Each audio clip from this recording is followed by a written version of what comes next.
Okay. Sunday mornings, 10:30, approximately 10:30 at the Soul Words house. Learning Likkutei Sichos, Chelik Aleph.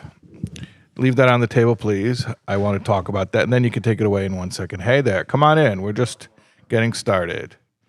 Okay. Wow, a couple things I want to talk about before we jump into the Sicha. One is that box that Yisrael tried to move, but I didn't let him move it. I came here this morning. I was so excited. I saw a box on the front steps, and it had an address of 1526 Union Street. And I was like, whoa, who sent me something from Crown Heights?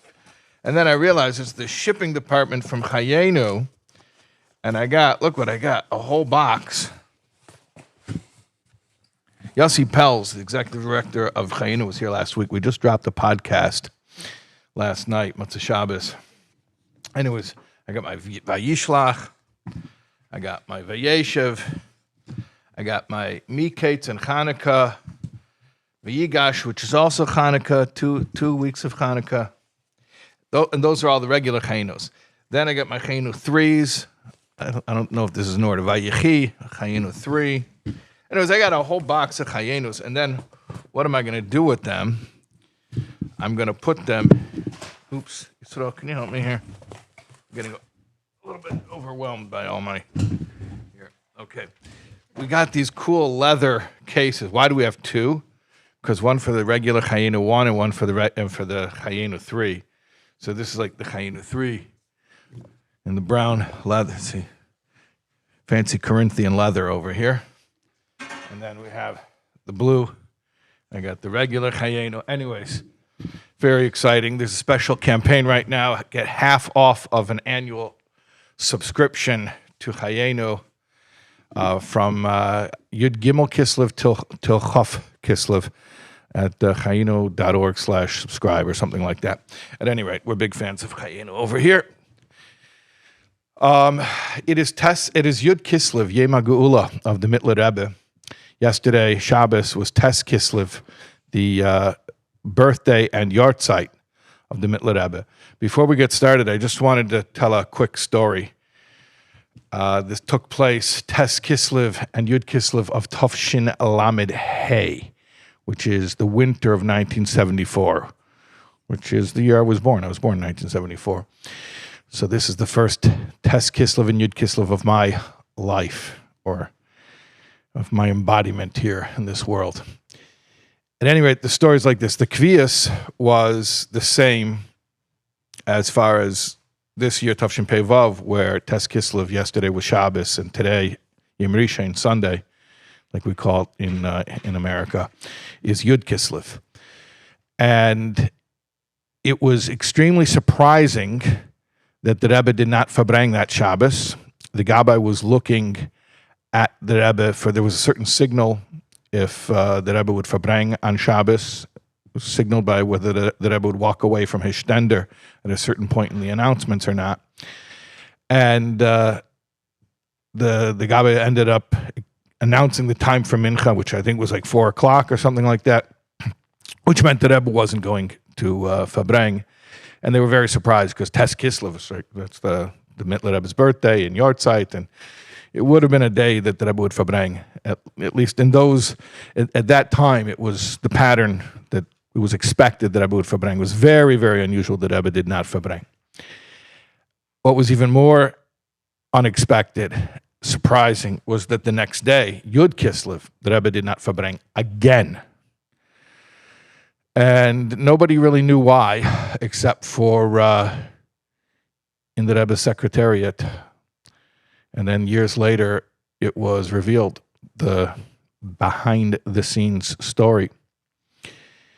There was a kid who was going to Lamavet Yeshiva, and he was getting teased. He was getting teased because he was different, he looked different.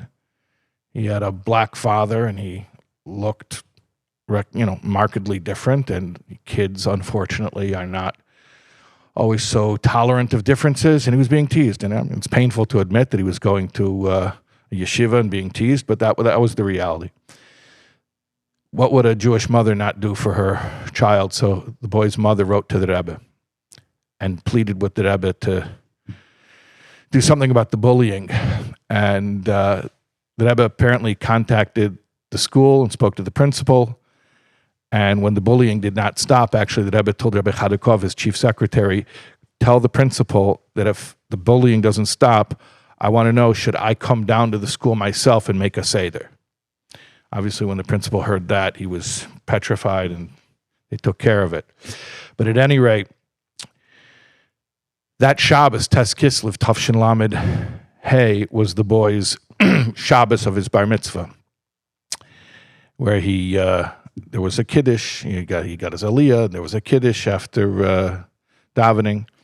Obviously, and it was in the what they call the Franklin shul, which is now it's maybe even considered part of Crown Heights, but Amal, it was considered like the shortest talocha, Franklin Avenue.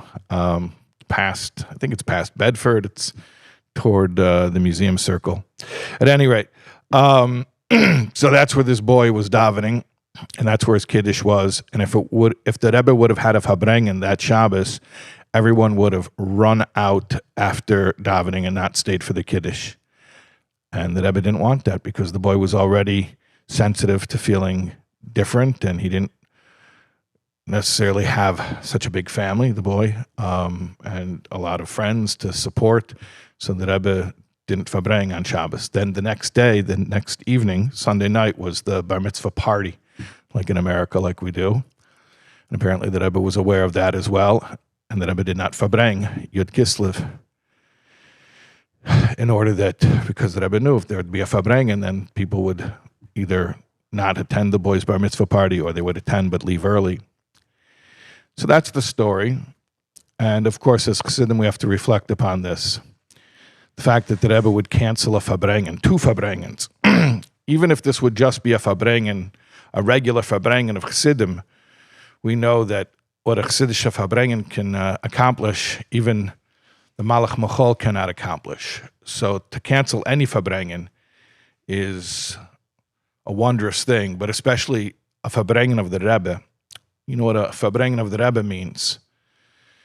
Fabrengen of the Rebbe is a Gilui Elokus. It's a new revelation of godliness in the world that never existed before, especially when the Rebbe says a mimer.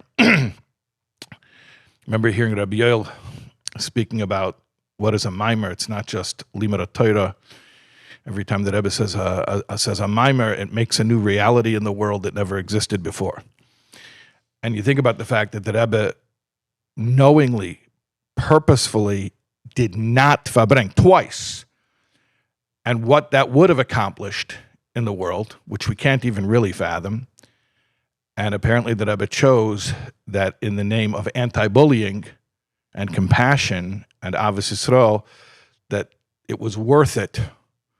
Or perhaps we can even say what the not bullying or the anti-bullying. It's not just enough to be passive and not bully, but the anti-bullying, to go out of your way to do something to support the downtrodden, the different, and the stigmatized. That going out of your way to act compassionately to someone who is marginalized, apparently, perhaps we can deduce, accomplishes even more than what the Rebbe's Fabrengen accomplishes, which is something beyond our ability to even fathom. So that's a very, very important story, I think, for all of us.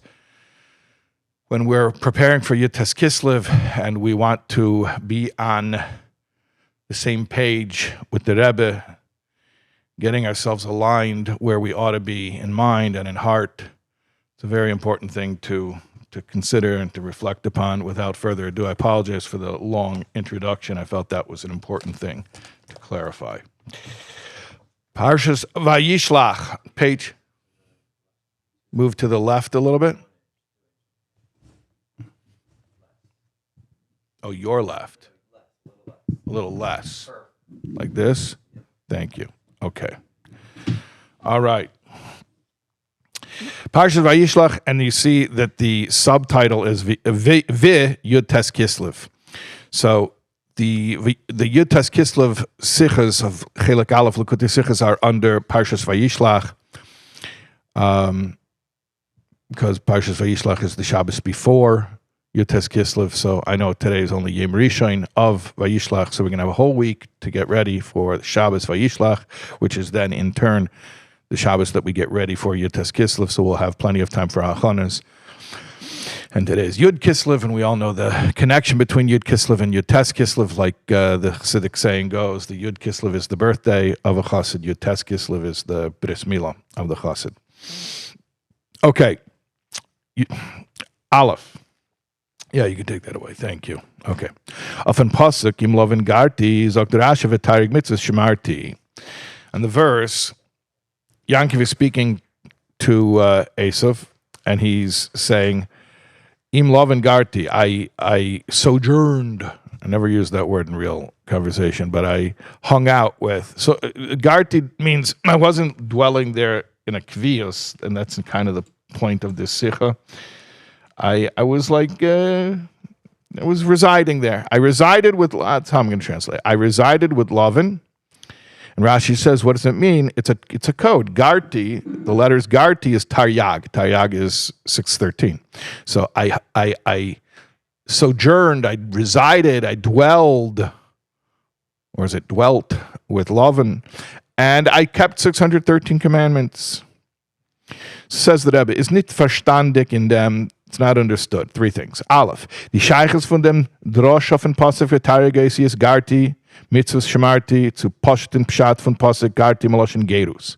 What's the connection between the way that Rashi, what do you call it, the exegesis of the Pasuk, and its Pshat, you know, the Drush and the Pshat, how do they fit together? Base. What does it matter to tell Esav I kept 613 mitzvahs? Is that something Esav is particularly interested in? Would that be intimidating to him? I mean, what was the effect that was supposed to accomplish? Gimel. Was ist die Torah hera von dem Faruns? And classic Likkutei Sichos question. What is the directive for us? Because it's impossible. This is just academic knowledge. Torah, Maloshin Hera. This has to be instructive. Okay, base. Der Pirush von im Lavan Garti ist, als alle in Jahren von Lavan, nur ami alle Gashmiestike Sachen, schor v'chamoyer zoin v'evad v'shivcha seinen bei ihm gewähn, mehr nicht wie Garti, Gerus, a fremde Sach, es ist nicht sein Inyan. The simple meaning of Garti, im Lavan Garti, Garti has that connotation that implies that everything that Yaakov's saying, everything that I had by Lavan, which really means the physicality, the materiality, all the possessions he amassed, the oxen and donkeys and sheep and servants, all of that was for Yaakov in a manner of gerus. Gerus means being a stranger, not a resident, not a native born, you know, a visitor, someone who's just kind of residing, passing through. A fremde Sach, a strange thing. Not strange like weird, strange like, it's not my thing. Well, that's literally what he says. It says, nicht sein Inyan. So Yaakov was conveying the fact that, yeah, I was living by Lavan, and I happened to have materially succeeded over there, but it wasn't really my thing. And I mean, yeah, I did it. I didn't really get into it. Sein Heim ist die Neshama und die Inyanim von Torah Mitzvos und die alle Gashmistische Sachen seien mehr nicht wie Gerus. His home, Yaakov's home, his true home, was the Neshama and Torah and Mitzvos. And all the physical stuff, that was to him in a manner of Gerus, of just visiting, a stranger visiting. Und das ist euch, was sagt weiter, in der Sedra, even loy bias limikneo osasukes. This is also supported by what it says later in the same Sedra, that it says, after the whole run-in with Esav, it says that he built for himself a house, and for his cattle he built huts, sukkais. You know, like we have chaga sukkais, we build huts.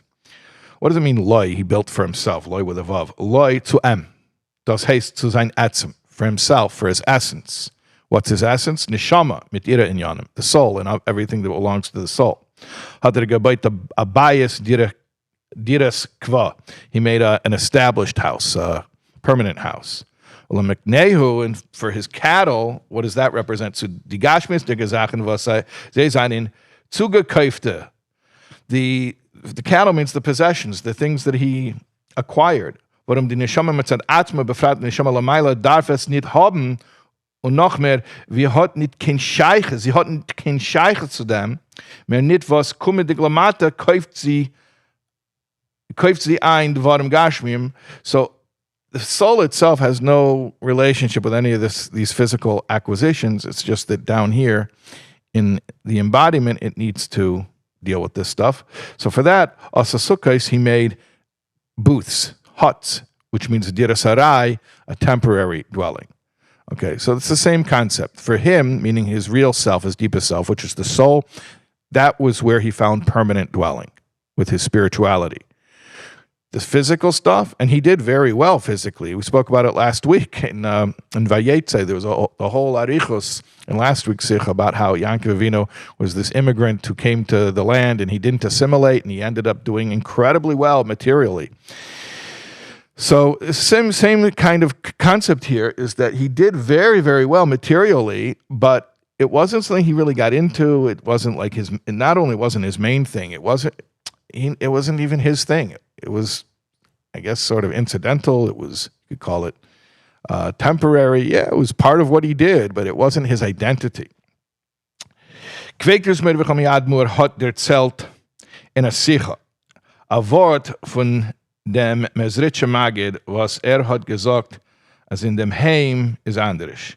The Frierdiker Rebbe told a story about the Magid, the Mezritche Magid, that he said, at home it's different. The Rebbe doesn't tell the whole background story, but basically somebody saw that the Maggid was living in poverty. His home was very, very sparse. And he said, where's your furniture?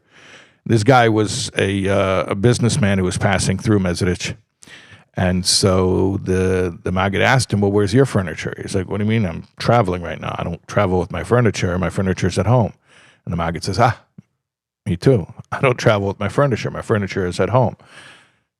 So that was meaning to say that Elam Haza, all the physical things, I'm not, this is not where I'm building all my permanent stuff. Come on in.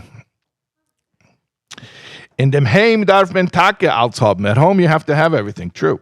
Aber in Weg, but when you're on the way, mach nit ois, as is nit as a schöne Dira, und es seine nit as eine schöne Mebel, es ist doch in Weg. But when you're traveling, you don't have to have such a nice house. You don't have to have such nice furniture. You're just passing through, right? And should we give a plug for the Chanukah retreat? cretreat.org. Chanukah, Shabbos Chanukah in Connecticut with special musical guests, 8th day. And me and my family. Yisrael, you coming with me? You'll see. 8th day is going to be there. Okay. Shabbos Chanukah in Connecticut. We're going to, with 8th day, we invite everyone to come join. Did I make a bracha already? I don't think I did. 1 second. Okay. Passing through, right? Isn't that song about that? That's, okay. Leut dem wird man verstehen, die Scheiches von dem Pshat-Posuk mit dem Drosha-Posuk. Mit dem, was im Lavan Garti, was die Gashmistige Sachen seinen bei ihm gewähnt, bei Beginn des Gerus, durch dem hat die Gashmis nicht mehr Walbel gewähnt, gestärkt zu die Ruchnias, und hat gekannt durchführen dem Taryag Mitzvos Shemarti. So here's the deal. What's the relationship between the simple meaning of the verse, I dwelt with Lavan, and the expounded version of the verse, which is, I kept 613 commandments? The relationship is that it's a one-to-one relationship.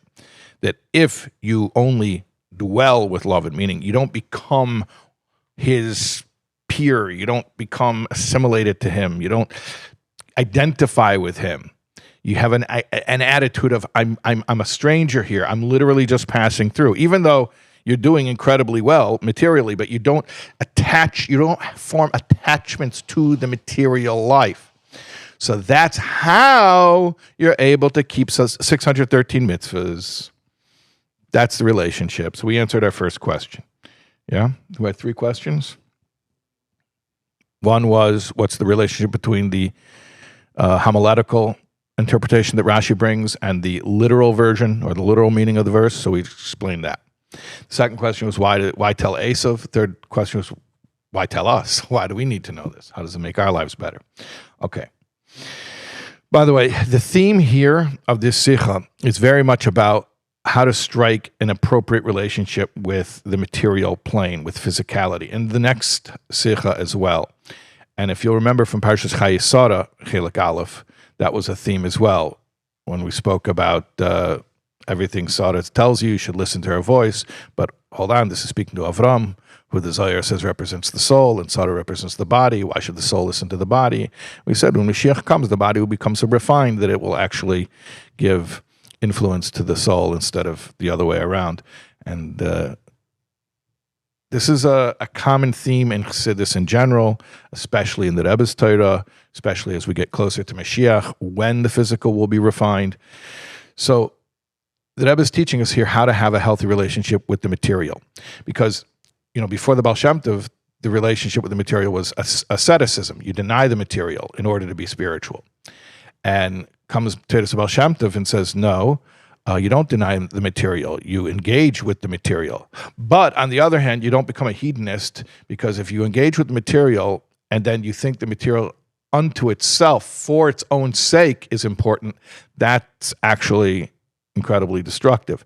So the Rebbe is guiding us how to have that relationship with the material where we're engaged in the world, where we value our embodiment. We understand that Hashem sent the neshama to Elam Hazeh for a purpose, and yet we don't get distracted from that purpose. So this is the guidance. Okay. Gimel. Noch mehr. Durch dem, was die Dvorim Agashmim seinen in an Eifen von Gerus, ist nicht nur, was die Gashmius stört nicht zu Ruchnius, nur die Ruchnius wird nimschach euch in Gashmius, bis die Gashmius wird Ruchnius in Unkedusha. When you have the proper approach, furthermore, when you have the proper approach, not only does the physicality not disturb or disrupt the spiritual, but it actually becomes helpful, and to the point where the physical receives sanctity from the spiritual, and the physical can become sanctified as well. Führt euch in Pasuk wie Lishor v'chamer tzoin ve'eved v'shivcha das alt ist geworden li zum Iker etzem von Yankivin. Like it says further in the verse, he says, Im Lavan Garti, I dwelt with Lavan, which means I never identified with him, I never identified with materiality, I was in a manner of gerus, of keeping a sort of distance from it, even while I was engaged in it. An emotional distance, a lack of attachment to it, even though I was engaged in it. And then it continues, and he says, and I have li means to myself, to my, the pronoun as opposed to a name always indicates something deeper. A name is sort of a superficial way of describing someone. The pronoun is the deeper way of describing someone. Even with Hashem, we say that. So li, to my essence, what do I have? I have shoyer v'chomer, I have oxen and donkeys. What does it mean that these material acquisitions they belong li to my etzem? Because it seems like a little bit of a contradiction. We just said that his essence is more into the soul stuff, and his possessions, his material possessions, is. Remember, we said that for his essence he has a bias. For his possessions he has a sukkah. So how do we explain this? The shoy v'chomer is li, is to my essence. So we're going to explain all this. Dalet. In Midrash auf den Pasuk Vayilei Shoy v'chamer tzoin ve'eved v'shivcha sagt der chamer ze melech HaMashiach shnemer ani v'reichav al chamer v'goymer. In Midrash it says, when Yaakov says, I have oxen and donkeys, sheep and servants, the Midrash says that the chamer, the donkey, is melech HaMashiach. It's a reference to Mashiach. Why? Because it says about Mashiach in Zechariah, ani v'reichav al chamer, that Mashiach is compared to a pauper riding a donkey. A donkey is not like a classy mode of transportation. So it's like a poor man's. It's like, I was going to say Yugo, because in the 80s, that was the cheap car. What's the cheap car in the 2020s? Nobody knows. Okay, maybe there aren't cheap cars anymore. In the 80s, there's something called a Yugo. It was like $4,000. They made it in Yugoslavia. That country doesn't even exist anymore. Anyways, Ani Reichev al Chamoir. Bias HaMashiach is abhängig von Avedas HaBirurim. The coming of Mashiach depends on Avedas HaBirurim. I'm not going to get into a whole long explanation of what is Avedas HaBirurim. I will mention, however, the Ha'ara number 6 here points us to Tanya Perek Lamed Zayin, which I could do a computer search and just put this to rest, but in my brain, my assessment is that this is probably the most commonly referenced source or citation to Tanya in Likkutei Sichos. It may not be, but to me it is. That the beginning of Perek Lamed Zayin, where it says that Ma'aseinu v'Avedaseinu, that all of the Giloyim of Yemei Mashiach and Tchias HaMeisim are dependent on Ma'aseinu v'Avedaseinu, our deeds and our Aveda during Galus. That one-to-one relationship. That everything that happens in Mashiach, it's an outgrowth, it's a natural expression of what we accomplished through refining the physical world in Galus. So, Avedas HaBirurim basically means engaging the physical world for the sake of Hashem, meaning mostly it means using physical objects as instruments to accomplish mitzvahs, which is Hashem's innermost desire, Pnimius Arotzain, without any hester ponim. And when you take an object that exists from a lower level of Rotzain, meaning does Hashem want cows? Obviously he wants cows, or there wouldn't be cows. But is his deepest, innermost desire that cows should exist? No. But if you take a cow and make the cow hide into parchment to make a Sefer Torah, Sefer Torah, that's a mitzvah, that's his innermost desire. So another way of saying is you take the Klippas Noiga and you make it into Kedusha. There's many ways of describing it, but the point is, that's Avedas HaBirurim. So, which means the refinement, the job of refinement. Das heißt, as durch dem, was jeder Yid wird mevarer sein Guf und Nefesh Abamas und sein Chelik in Elam, that through this process, every Jew refines himself and his body and his animal soul and his portion of the physical world that was allotted to him to refine, und ausnutzen sie in Kedusha, and using all of this for holy purposes, durch dem wird man mamshich die Giluyim von Lasid. That's how we bring about the revelations of the future, of the messianic future. Und das ist der Hemshech von die Psukim, im Lavan Garti Geimer v'yili shayr v'chamer. That's what it means. You read the whole verse, the whole continuation, the whole flow. Im Lavan Garti, I was a stranger by Lavan. I didn't become emotionally attached to materiality for its own sake, and now I have to my essence, shayr v'chamer. Durch dem, was bei Yaakov in seinen Gewinn, die gashmistige Sachen bebeginnes Gerus, through this attitude that Yaakov had, that materiality was something foreign to him. Und hat sie gemacht Kelim zu Lakus. And as such, he was able to make them into vessels for godliness. In other words, he didn't get immersed in the physicality for its own sake. He remained sort of aloof and detached from the physicality, but not separate from the physicality. Because he was aloof, emotionally removed from the materiality. Therefore, precisely because of that, he was able to deal with materiality and refine it and turn materiality into vessels for godliness, which means Garti kipshutei voinen inze. Garti means dwelling. He made that the Elokus should dwell in the physical. Durch dem is shoin gewen great to Mashiach, and through that he was ready for Mashiach. Vayili goimer v'chamer zemelech Mashiach. He was telling Esav, I'm ready for Mashiach. I have a chamer. Chamer means Mashiach. Also, it means the chomer, as we're about to say, the materiality, meaning I was able to engage in Avedas HaBirurim. I was able to refine my materiality. I didn't have to be an ascetic who sits on a mountaintop with an oath of poverty and doesn't deal with the world. No. I dealt with the world, but I didn't get pulled into the world, which is that's the whole concept of, I guess, Teres of Al Shem Tov. Und zu lieb dem hat geschickt Malachim zu Esav der Zählenem, and that's why Yaakov sent angelic messengers to go tell Esav, as hat schon durchgetan alle Birurim. I finished all my Birurim. My side of the room is clean. Und is great zu Mashiach rechendik. And he said, I'm ready for Mashiach.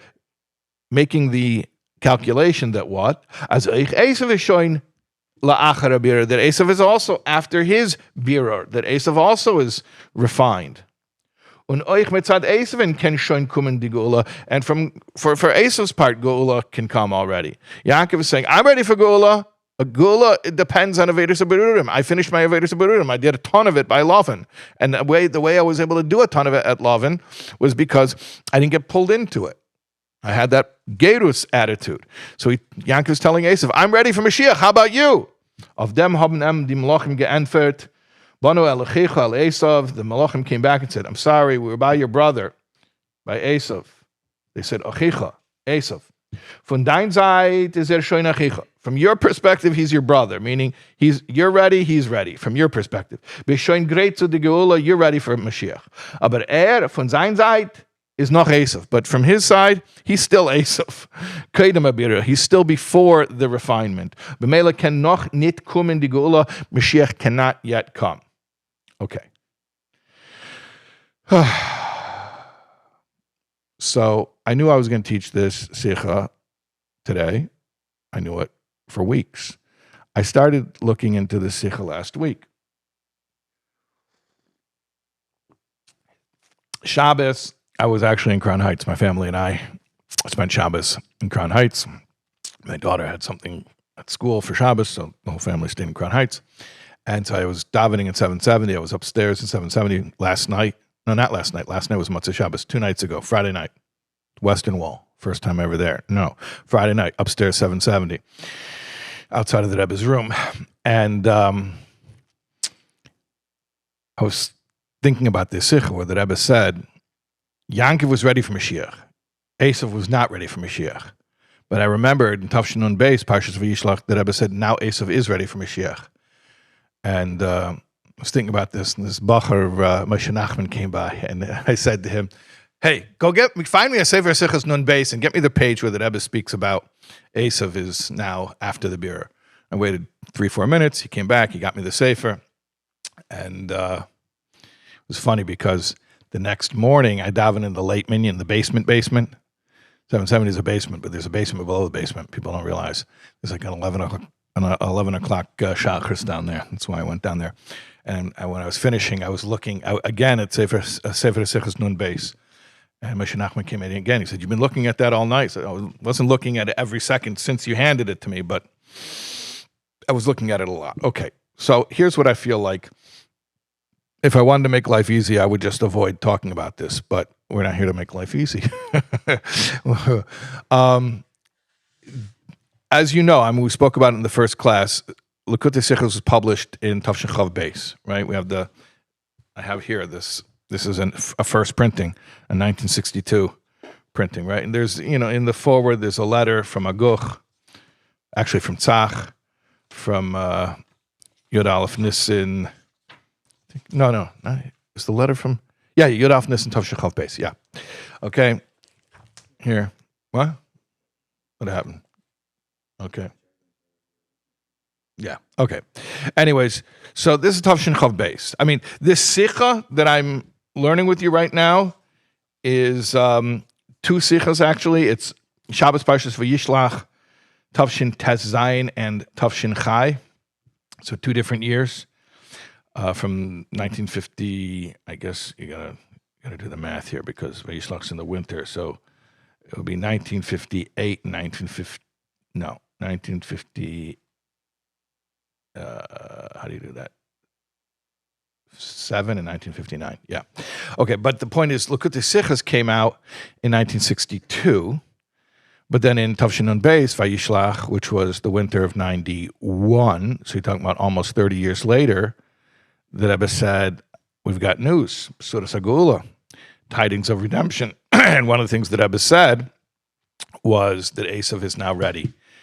That even though when Yaakov sent Malachim to Esav to say he was ready for Geula, Esav was not ready for Geula, and apparently that was true enough even in 1962 to be printed.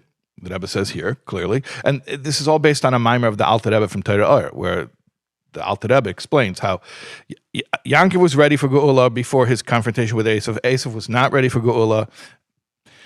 But in Tafshin Nun Beis, the Rebbe said, now Esav is also ready for Geula. And what does that mean? I don't know exactly what that means, but I think it's important for the sake of honesty and thoroughness that when we learn this Heiro that Rebbe is about to say, of what does it teach us that we're ready for Geula and we're dealing with a world that's not yet ready for Geula. Obviously, this teaching is eternal, and we should relate to it as something that is relevant to us. At the same time, I think we need a larger context to realize that the same Rebbe who told us this told us 30 years afterwards, subsequently, that things are different. And obviously the Sichos of Nun Aleph and Nun Beis are sometimes difficult to grasp. That's why my ultimate goal really is, this is the first time I'm saying this publicly, but after I want to go through Chelik Aleph, Likkutei Sichos, and then Beis, and then I think even Gimel and Daled. But after I think we go through Aleph and Daled, Aleph through Daled, I want to do Sefer Sichos Nun Aleph, Nun Beis, not skipping a single word.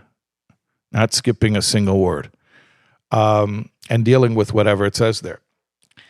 And then people can really get mad at me from all sides. But that's life. But like I said, it's lofty stuff, but just to bring it down a little bit. So in that Sicha, Vayishlach Tafshin Nun Beis, where the Rebbe is speaking about Esav is already after the Birur, and the Rebbe connects it, by the way, to the whole concept of France. Okay. So in the Haftarah, Parshas Vayishlach, which is the vision of Avadia, who was a ger from Edom, which is Esav, and he was the Zoicha to prophecy about the downfall of Edom, of Esav. So one of the things it mentions is Tzarfas, France, and the Rebbe talks about how France used to represent Western values, liberal Western values, to the extent where the Alter Rebbe was exceedingly opposed to France during the Napoleonic Wars. And because France was a danger, the values of France were a danger. And now, because there's a Temchet Temimim in France, and there's so much Hafatzas Hamayonis coming out of France, now there's a certain Birur that was already accomplished and finished, and the situation is different today. And that Tzarfas, France, is actually the same letters as Paratzta, which means spreading out, which is like Ufaratzta, spreading out Chassidus, Hafatzas Mayonis, and it's also Begematria 770. And Tzarfas and Paratzta are both the same letters in the same Gematria 770, which obviously 770 is 770 Eastern Parkway. And this is also another remez to the Haftarah, where it says that Beis Yankiv is going to be like Eish, like a flame, and Beis Yosef, the house of Yosef, will be like Lahava, like a flame, and they will devour Beis Esav, which will be like Kash, will be like straw. And so the Rebbe says, Beis Yosef, what's Beis Yosef? 770, because that's the house that was established by the Frierdiker Rebbe, whose first name was Yosef. And so, and the hashpah of Beis Yosef on the world is through, which is 770, is through the paratzta of spreading out Chassidus and spreading out Kedusha all over the world, which accomplishes even the refinement of Tzarfas of 770, which is, again, the idea of Esav's refinement. And so, therefore, it's a different world today. What does that mean? Very, very lofty stuff. I won't take liberties to try to interpret it myself. I'll just tell you what the Rebbe says at the end of this Sicha, Vayishlach Nun Beis, what the Rebbe says, the Heira, Maisa B'Poel, the Rebbe says, HaMaisa Hu Ayeka, and the Rebbe translates it into practicality. And here's what the Rebbe says is the practical, the Rebbe gives some practical guidance in these Sichas, as lofty as they are. By the way, I should just mention, since I'm already on a parentheses within a parentheses, I didn't really understand the Rebbe's style of Nun Aleph Nun Beis until we did the first evening of tribute for the Rebbe's father, Chaf of, I don't even remember what year that was. It was 5-6 years ago. When was it? 2019. It was right before COVID, right? So it was Ayin Tess or something like that. And when we prepared the texts, when I went through a lot of the Rebbe's father's Torah and started to, I wouldn't say become familiar because I'm still very much a novice, but started to notice patterns in the Rebbe's father's style, I started to realize that very much became more and more revealed in the Rebbe's style in the later Sichos. The deep connections, how everything is interwoven, every word, every letter is significant, and the codes that are hidden, and names of things and dates of things. At any rate, so it's very lofty stuff, but then the Rebbe gives the Hamaisa Ayeka at the end of the Sicha. It says like this, bottom line, Tes Vav Kislev, and by the way, Tavshin and Beis was the same Kvias. I told a story earlier about Tavshin Lamed Hey, where it was the same Kvias, Tavshin Nun Beis.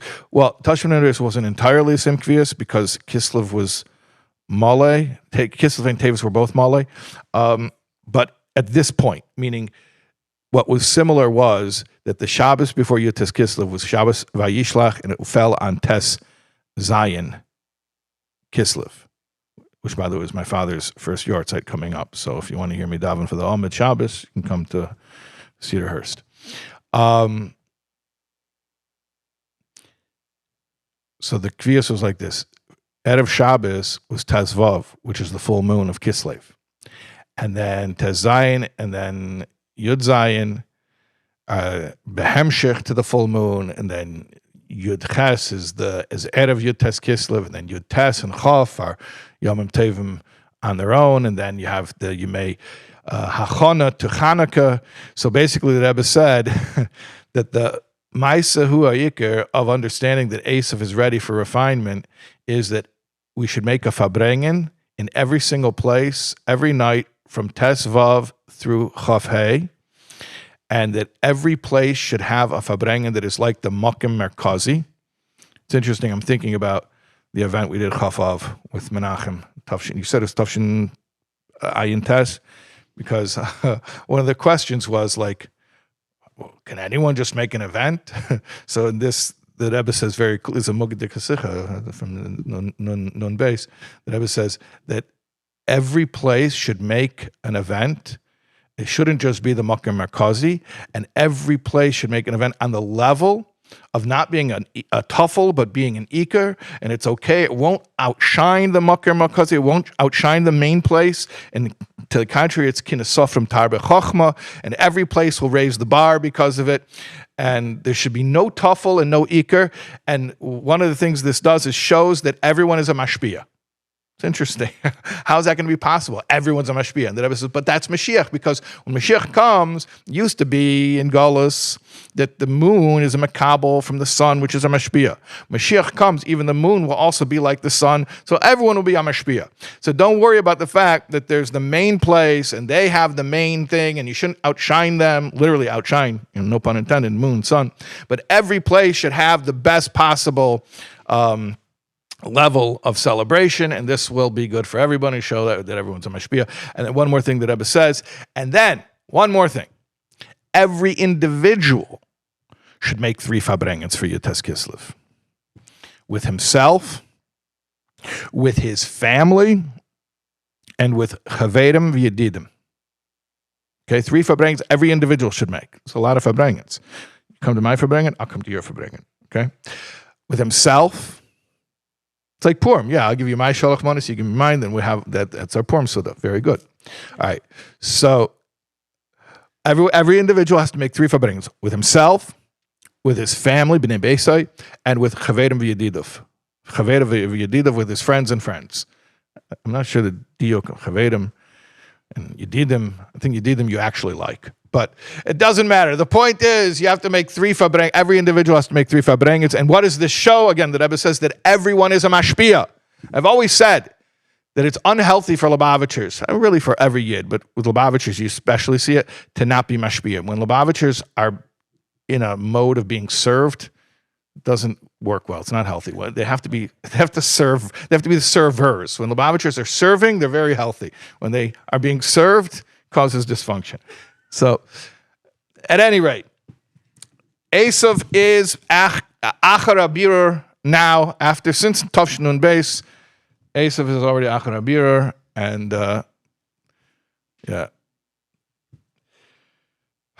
Esav's after the beer. Now you have to ask if Yishmael is after the beer. And I saw in a mimer of the Rebbe Rashab that Yishmael ain't loy beer. He has no beer, which has two pshatim. The Rebbe Rashab says either means he cannot be refined, or it means he has no avedus habirurim, which is what makes him angry, because he was always jealous of Yitzchak. Yitzchak has the avedus habirurim of Torah, Mitzvos, and he doesn't have it.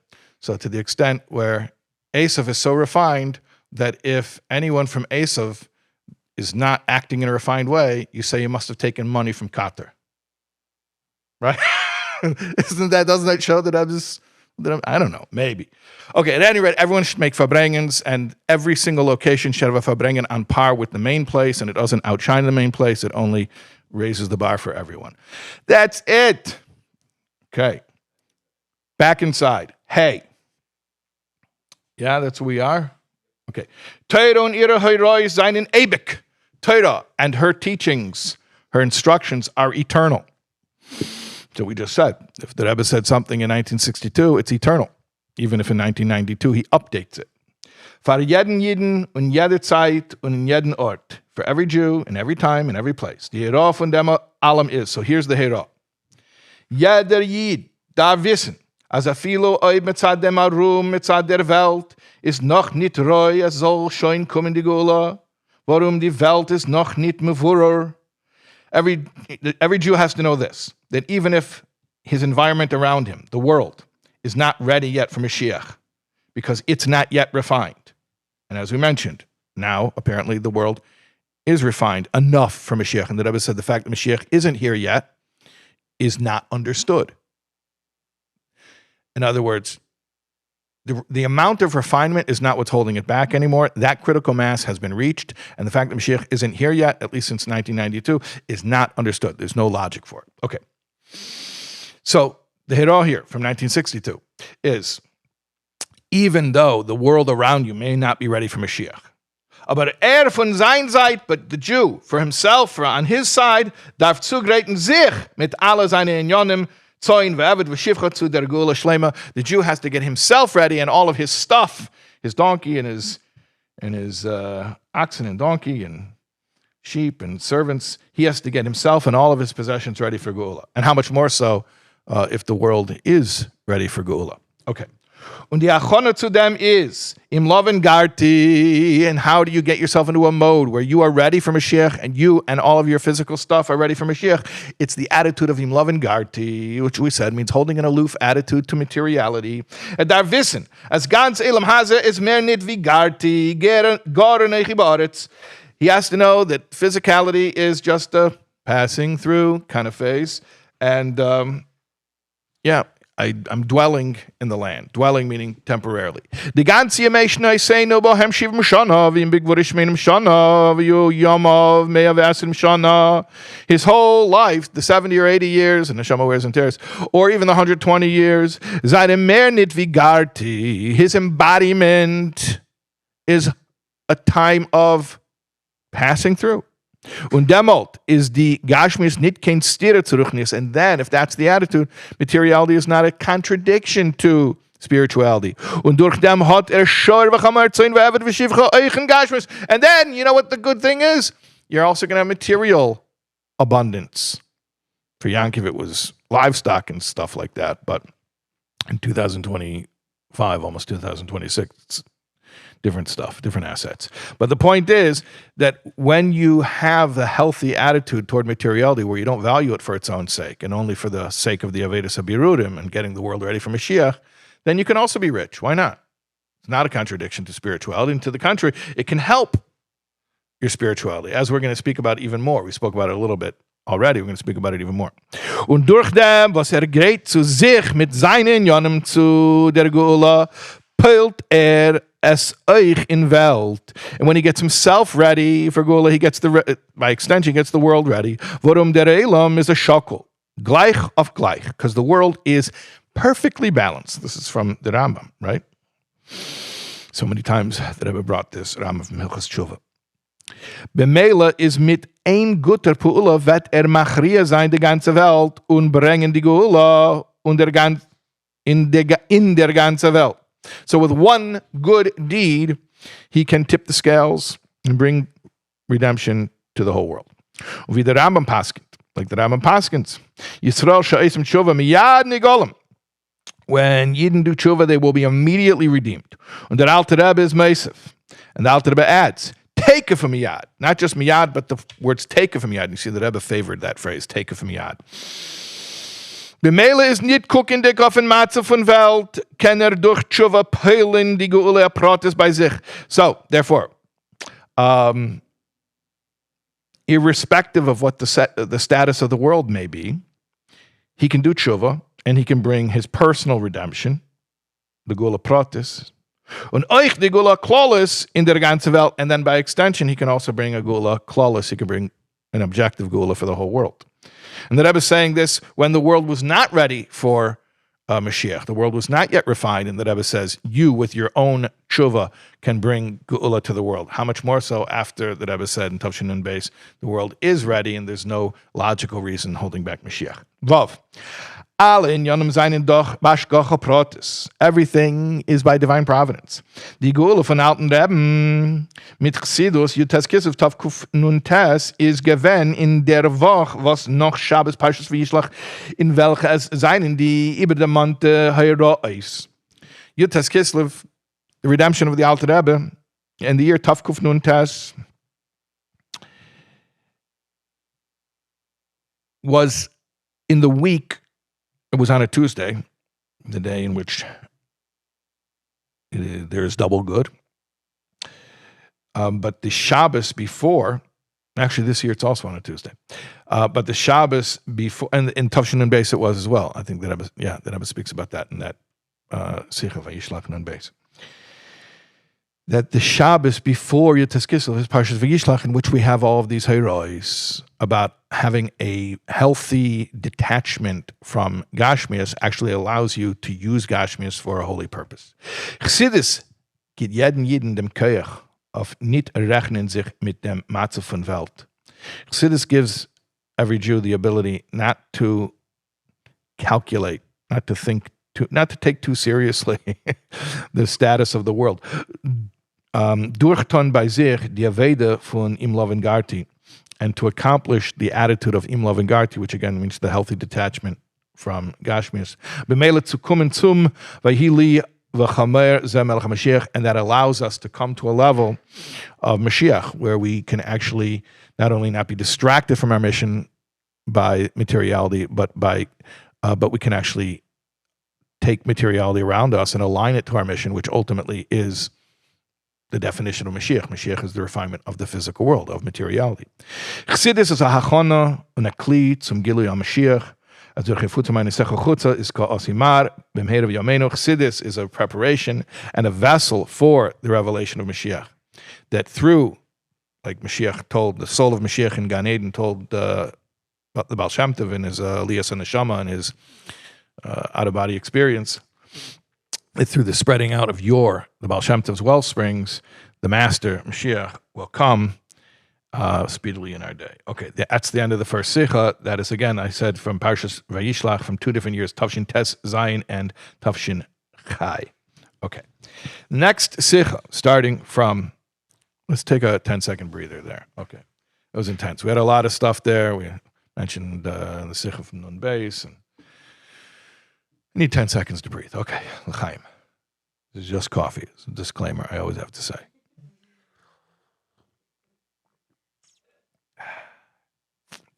How's everybody doing? Somebody wrote in the YouTube chat, we are ready. I'm assuming they're meaning we are ready for Geula.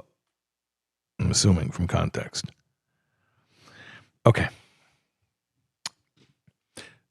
Second Sicha starts with Eis Zayin on page 70.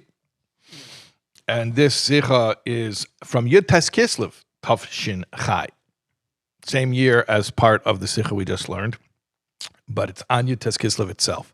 So obviously the Rebbe's Verbrengas on Yutes Kislev were about the essence of Chassidus. What does Chassidus mean? What did it accomplish?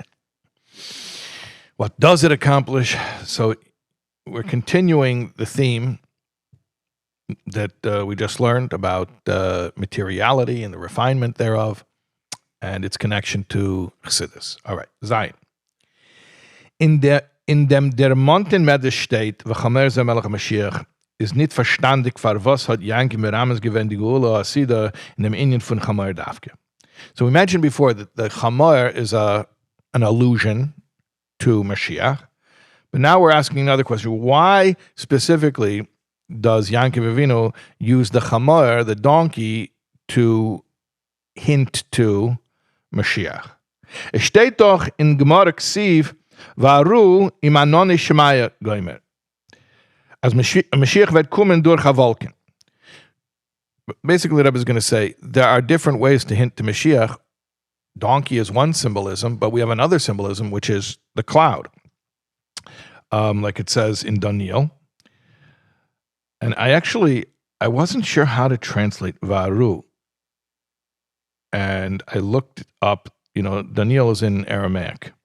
And I looked it up, and I was looking at it, I was seeing, did the Mefarshim explain anything? No, and I looked in the English. The English didn't help me. It just skipped it, just didn't translate the word. But Sefaria has different language translations. I looked in the French. I don't speak French, really. Un peu, just a little bit. Parlez-vous français? Oui, yeah, really? So I'm going to tell you what it says. Oh, yeah. It said, voila. Voila, which even I knew what voila is. So, varu means voila. Behold. That's how we'll translate. No one says behold. People say voila. No one says behold. But check it out. Varu, behold, check it out. Voila. Mashiach is coming on clouds of the heavens. So the rest of the pasuk of Daniel says ki var nosh, like a person, semblance of a person, which is referring to Mashiach as a person. All right. So one way of referring to Mashiach is coming on clouds of glory or clouds of heaven. Noni Shemaya. And Mashiach ve'kumen, okay. But then we also have, as Mashiach ve'kumen, uksiv, va'ani reich v'al-chamar, remember, see if you guys, retention, where does it say, where's the pasuk? So we know the pasuk about the clouds is from Daniel. Where's the pasuk about Mashiach coming on a donkey? Remember? We mentioned it. It doesn't give there's no footnote here, but we mentioned it earlier. Remember? Anyone remember? Zechariah. That's what I remember. Am I correct? Footnote 5. Zechariah, test. Okay. Yeah. As Mashiach v'kumen of Chamer. Okay. So the Midrash reconciles these two sources in Tanakh and says, listen, they're both true. It just depends on circumstances. Zochu imanoni shemaya. If they merit, meaning the Jewish people, then Mashiach will come on clouds of glory, on clouds of heavenly clouds. Eloi zachu, but if they don't merit, ani reichav al chamer, then Mashiach will come on a donkey. And the Rebbe says that in Yiddish. Is loit dem noch mehr schwer. Now it's even more difficult to understand. This doesn't make it easier, it makes it harder to understand. As das, was Yaakov is gewend great zu der Geula Asida, is doch das gewend mitzad der Schleimus von seiner Aveda. Zachu. The fact that Yaakov was ready for Geula was because of the completeness of his Aveda, his level of Zachu, that he refined the materiality by Lavan. Is farvos hat dem Rames gewend Mashiach nit an Inyan von Anon, nor in dem Inyan von Reichav al-Chamer Dafka. So then why did Yaakov reference Mashiach with the lower level, with the donkey level, not with the cloud level? Yaakov was so ready, he was trying to express the degree of his readiness, so why did he reference the Chamer level? Okay. Ches. In Pirkei, der Rabbi Eliezer steht, dass der Chamer, was es steht bei Mashiach an Ivrech Chamer, ist das derselbe Chamer, was es steht bei Moshe Rabbeinu, Yaakov al HaChamer. Und derselbe Chamer, was es steht bei Avraham Avinu, Yaakov es Chameroi. It says in Pirkei, der Rabbi Eliezer, that the Chamer that Mashiach will ride in on is the same Chamar, the same donkey that's mentioned by Moshe Rabbeinu, that he put them, who's them, Tzipora, his wife, and his children, Gershom and Eliezer, on the Chamar, on the donkey. And it's the same donkey that Avraham used when it says that he saddled the donkey. Okay.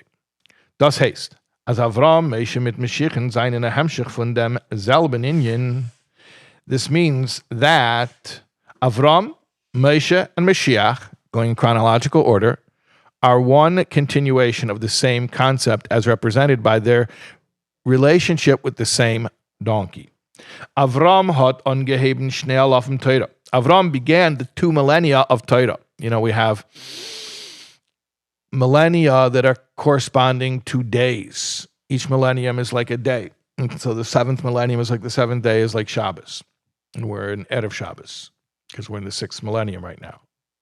The 5,000s are the 6th millennium, because the first millennium is, you understand, the year 1000 starts the 2nd millennium. So the year 5000 started the 6th millennium. We're in the end of the 6th millennium. We're in Friday afternoon, which is why the world is getting crazy. So Avram started the 2,000 years of Torah. There are 2,000 years in history which represent, well, Matan Torah happens in that time, and then the proliferation of Torah through Tanoim v'Amoraim. Okay, so Avram started that. Avram was born in 1948, not 1948 CE, 1948 from creation, right? Which is almost 2000. And basically his main career was after the year 2000. And I don't mean like Y2K 2000. I mean 2000 from creation. So the first 2,000 years is before the Torah. And that's why everything was kind of crazy, and you have floods and you have giants and everything. But then started the, yes, and I did say floods plural because there was a flood before the flood. Avram starts the 2,000 years of Torah. Moshe Rabbeinu hat mikabel gewend die Torah Sinai und übergegeben zu Kol Yisrael. And then also during those 2 millennia, it's one of my pet peeves. Millennium is the singular. Millennia is the plural. It's all Latin suffix. It's work. Okay. Hagam der Pasuk v'Yaakov mal Chamer is gesagt geworden far Matan Torah. Oh, by the way, if you want to get really super technical, yes, Moshe Rabbeinu put his wife and children on the donkey before Matan Torah. He was on his way back to Mitzrayim to start the process of redemption. So how can you connect that to Torah? Aber das steht doch bei dem Inyan von Yetzias Mitzrayim, was ist Achone zu Matan Torah, wie steht, wie Sicha es so am Mitzrayim ta'avdun es so Elikim ala Harazeh. Und der Tachlis von Matan Torah wird Nizgala werden durch Melech HaMashiach. Okay, so, but nevertheless, he put them on the donkey, Moshe put them on the donkey to take them back to Mitzrayim to start the Geula process, and of course the Geula process from Mitzrayim is all connected to Matan Torah, because the whole purpose of Yetzias Mitzrayim was in order that the Jews should come out and serve Hashem on that very mountain where Moshe experienced his call to be the Redeemer. So that's all connected to Matan Torah. And then of course Mashiach is the idea of tachlis, of the ultimate culmination of Matan Torah, where all the mitzvahs will be reinstated and can be performed in their perfect state. Okay, so Avram starts the era of Torah. Moshe Rabbeinu, obviously, Moshe Kibbutz Torah Misinai. Moshe is synonymous with Torah, Torah's Moshe. And Mashiach is the ultimate catalyst for Torah being fulfilled in this world in its most perfect state. Okay. Test. So anyways, we have this motif of the donkey, but really we also have this motif of Torah becoming more and more aligned with the world. I shouldn't say it that way. The world becoming more and more aligned with Torah. Tess. Von deswegen ist da ein Chilik zwischen dem Shimush benutzen sich von Avraham mit Chamer und dem Shimush von Moshe bis dem Shimush von Mashiach. Nevertheless, there's a difference in how all three of them relate to or use the donkey. So the Rebbe is going to get into a diok here. How do these three figures, who all represent one hemshich of the Torah becoming more integrated into the world, materiality becoming more aligned with its purpose, how does that, and the Chamer obviously is the Chamer is the materiality, but how is that represent, how is this continuum represented specifically by the way in which these three figures make use of the donkey? Bei Avraham steht, als dem Chamer hat genutzt auf die Eitzem Macheles, die Holz und Messer. Allein mit seinen Ohren seine gegangen zu Fuß. Nur die Eitzem Macheles in Jonem, was helfen zum Menschen, hat weggelegt auf den Chamer. Avraham put his stuff on the donkey, specifically the wood and the knife, but he and his lads walked. They went by foot, and he only put the things that let's call it technology. Technology are things. Technology doesn't have to be high tech. It doesn't have to have a circuit board to be called technology. A broom is a technology. A hammer is a technology. Any tool that's outside of yourself that you pick up and you use to accomplish something, to extend your koyach, is called technology. So Avram put the technology on the donkey. The wood, the knife, the stuff that he was using, that's what he put on the donkey.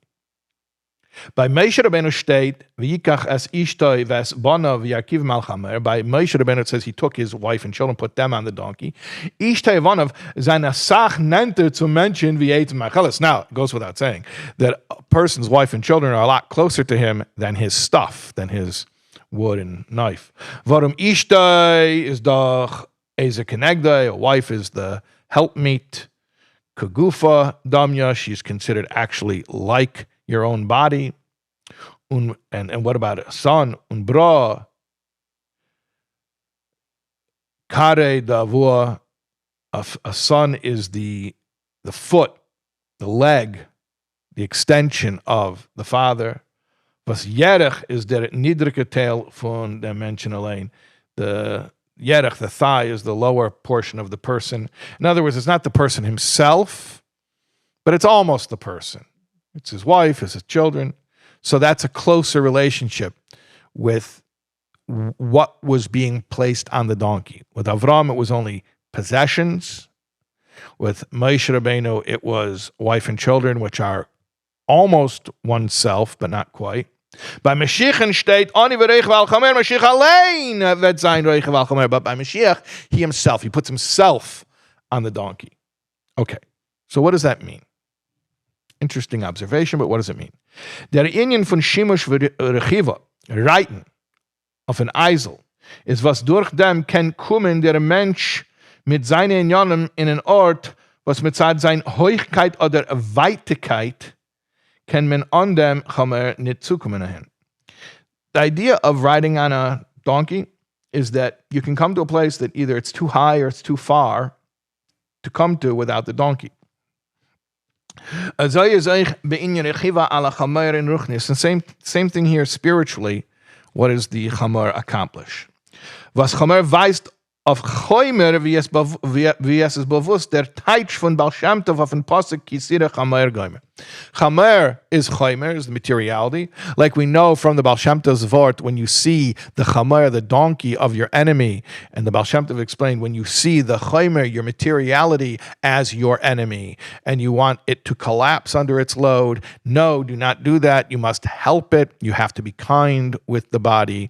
Don't crush the body. Be gentle with the body, and then incorporate the body into your Avodas Hashem, because that's the whole point of everything, the point of the soul coming into this world. And do you guys remember a few weeks ago this Torah of the Baal Shem Tov that Rebbe brought in an earlier Sicha here in Chelik Aleph? Chayesara, very good. Who said that? Chayei very good.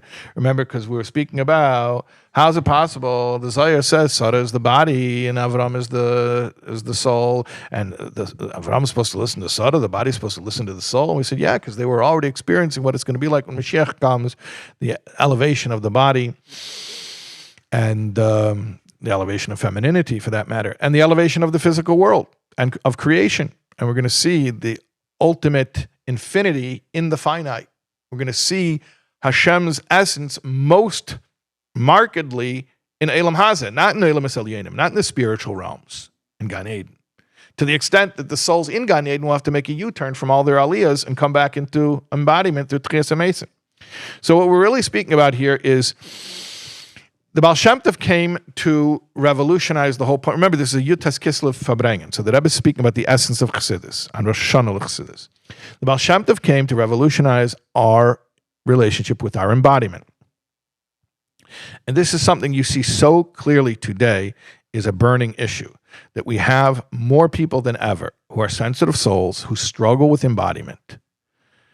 You know, maybe in the past, I think there was a struggle with embodiment in the other direction, that people were falling into hedonism, that they were enamored with physicality. And today we have people, I think, who are sensitive souls who don't know what to do with embodiment. And they, on the lowest level, like you can,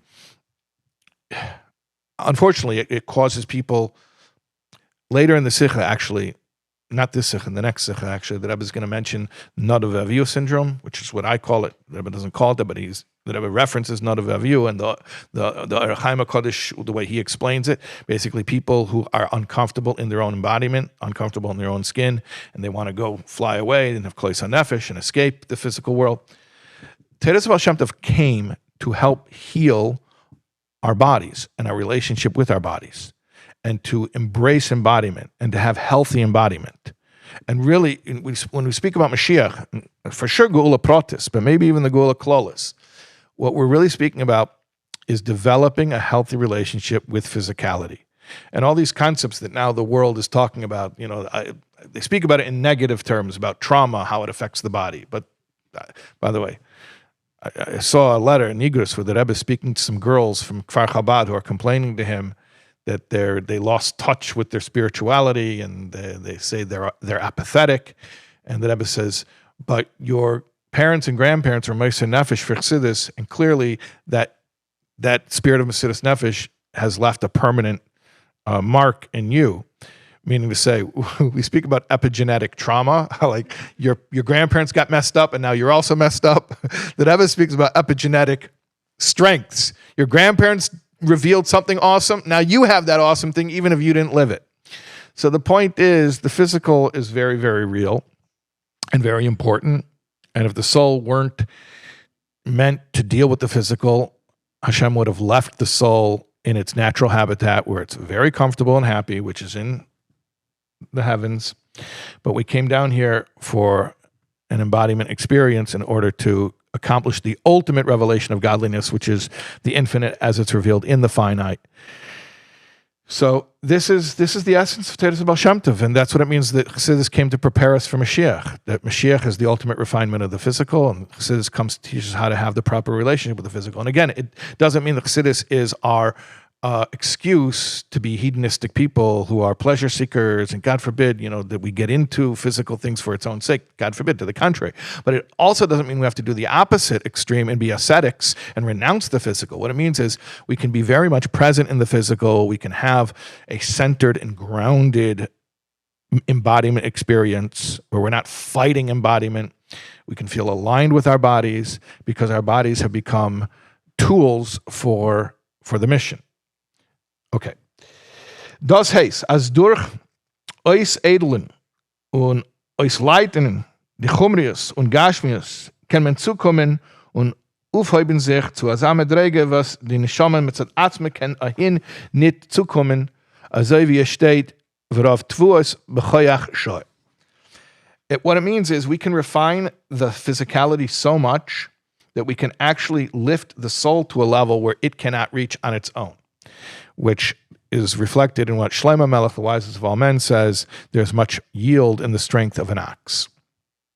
You understand what we're saying?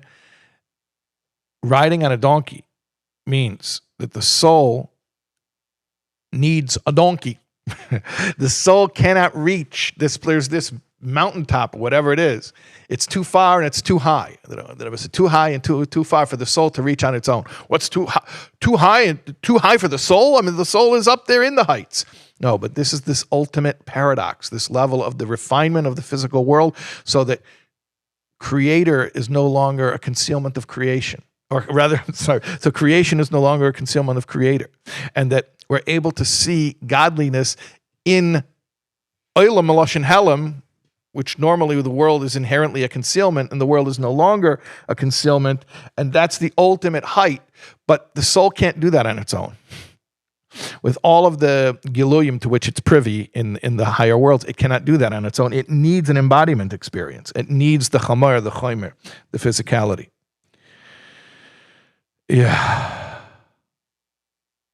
There's a lot going on in the chat, but I cannot keep up with it. A lot of stuff going on in the chat. Too much. I'll look at it later. Okay. Yud Aleph, are we on Yud Aleph? Page 72? Okay. In die Zeiten von Avraham Avinu, der Anfang von die Schnelllauf im Torah, das heißt, in Anfang von der Aveda hat der Geshem und Chaimer noch nicht gekannt Meile sein dem Adam allein. Warum der Geshem allein ist noch nicht geworden Kedusha, wie es wird deklärt in viele Erter, als es ist noch gewesen die Geseira von Bnei Roimi lo Yoduchulo. In the times of Avraham Avinu, which began the process of the 2,000 years of Torah, which means at the beginning of that process, the physicality of the world was not refined enough that it could lift the person himself to a higher level of holiness. And that's because before Matan Torah, there was still a decree in place that the people from Syria can't go down to Rome, and the people from Syria can't go up to Rome, and the people from Rome can't go down to Syria, which is a metaphor in the Midrash for the spiritual worlds and the material worlds could not mix. Es hat gekannt Poil sein mehr nicht wie in die Sachen, welche helfen zu, Eitzem Macheles, als durch der Aveda von Mevare sein dem Geshem sollen sie in jener Zeit zu helfen zu Kedusha. All that was capable of happening was that the tools outside of oneself, they could become incorporated into Kedusha to be used for serving Hashem. But the person himself, that was still not accessible. Okay, so in Avraham Avinu's time, he was able to use the chomer, the donkey, materiality, to transport his objects, his stuff. Because at that point, the beginning of the process of Torah, the physical world was refined enough that it could help the things outside of you. That's one level. By Moshe Rabbeinu is now the next level. By Moshe Rabbeinu is durch ein Chamer geworden an Aliyah in die Inyanim HaTachtenim von dem Menschen allein. By Moshe Rabbeinu, already it was possible that physicality could help things that are closer to the person, as represented by Moshe Rabbeinu putting his wife and children on the donkey. Warum noch Goles Mitzrayim is Matan Torah, und Matan Torah is gewonnen Sichos, euch ein Chomer von Welt, bis as der Geshem allein wird Kedusha durch der Mitzvah. Because after Matan Torah, there was a refinement enough in the world that physicality could become holy. Und wie es ist bewusst der Unterschied zwischen Vor Matan Torah und noch Matan Torah. Vor Matan Torah ist der Geshem nicht gewinnt kein Kli, welcher vereinzigt sich mit Ruchnias. Like we know the difference between before Matan Torah and after Matan Torah. Before Matan Torah, physicality could not become one with Ruchnias. Und die Aveda ist bestanden nur in dem, als die Welt soll nicht menaged sein. The whole job was just to keep materiality from disturbing or opposing spirituality. Und viele Messiah sein zu die Hamshachas Sha'al Yidei Aveda. Or even, best case scenario, getting physicality to help spirituality. Aber as der Geshem allein b'pnimiusa is over in Kedusha, das geworden al yidei Matan Torah. But to get physicality itself to become holy, that was not possible till after Matan Torah. So before Matan Torah, you could, if you really try, get physicality not to oppose spirituality or even get it to help spirituality, but you couldn't make it into spirituality. After Matan Torah, you could. Azoivi by the makles for the hotim from Yaakov. Example, the staffs. We learned about it last week in Parshas Vayishlach. These staffs and the troughs, is that what it's called? Of Yaakov Avinu that he used for the sheep. Hagam is do. We need more coffee. Hagam is durch der Aveda von Makles und Hotim is nimshach geworden an eura Zevi durch der Mitzvah von Tfilin. Even though it said in Kabbalah that when Yaakov caught, remember the sticks were like these brown, they had like brown bark, and then he would carve stripes into them. Like I guess the wood is white and the bark is brown. And he would carve the patterns into them so that the sheep would see them and then have babies with the same patterns. But also it says in Zohar that this, if you imagine it, like the stripes are like the stripes that are formed when one winds the tefillin straps.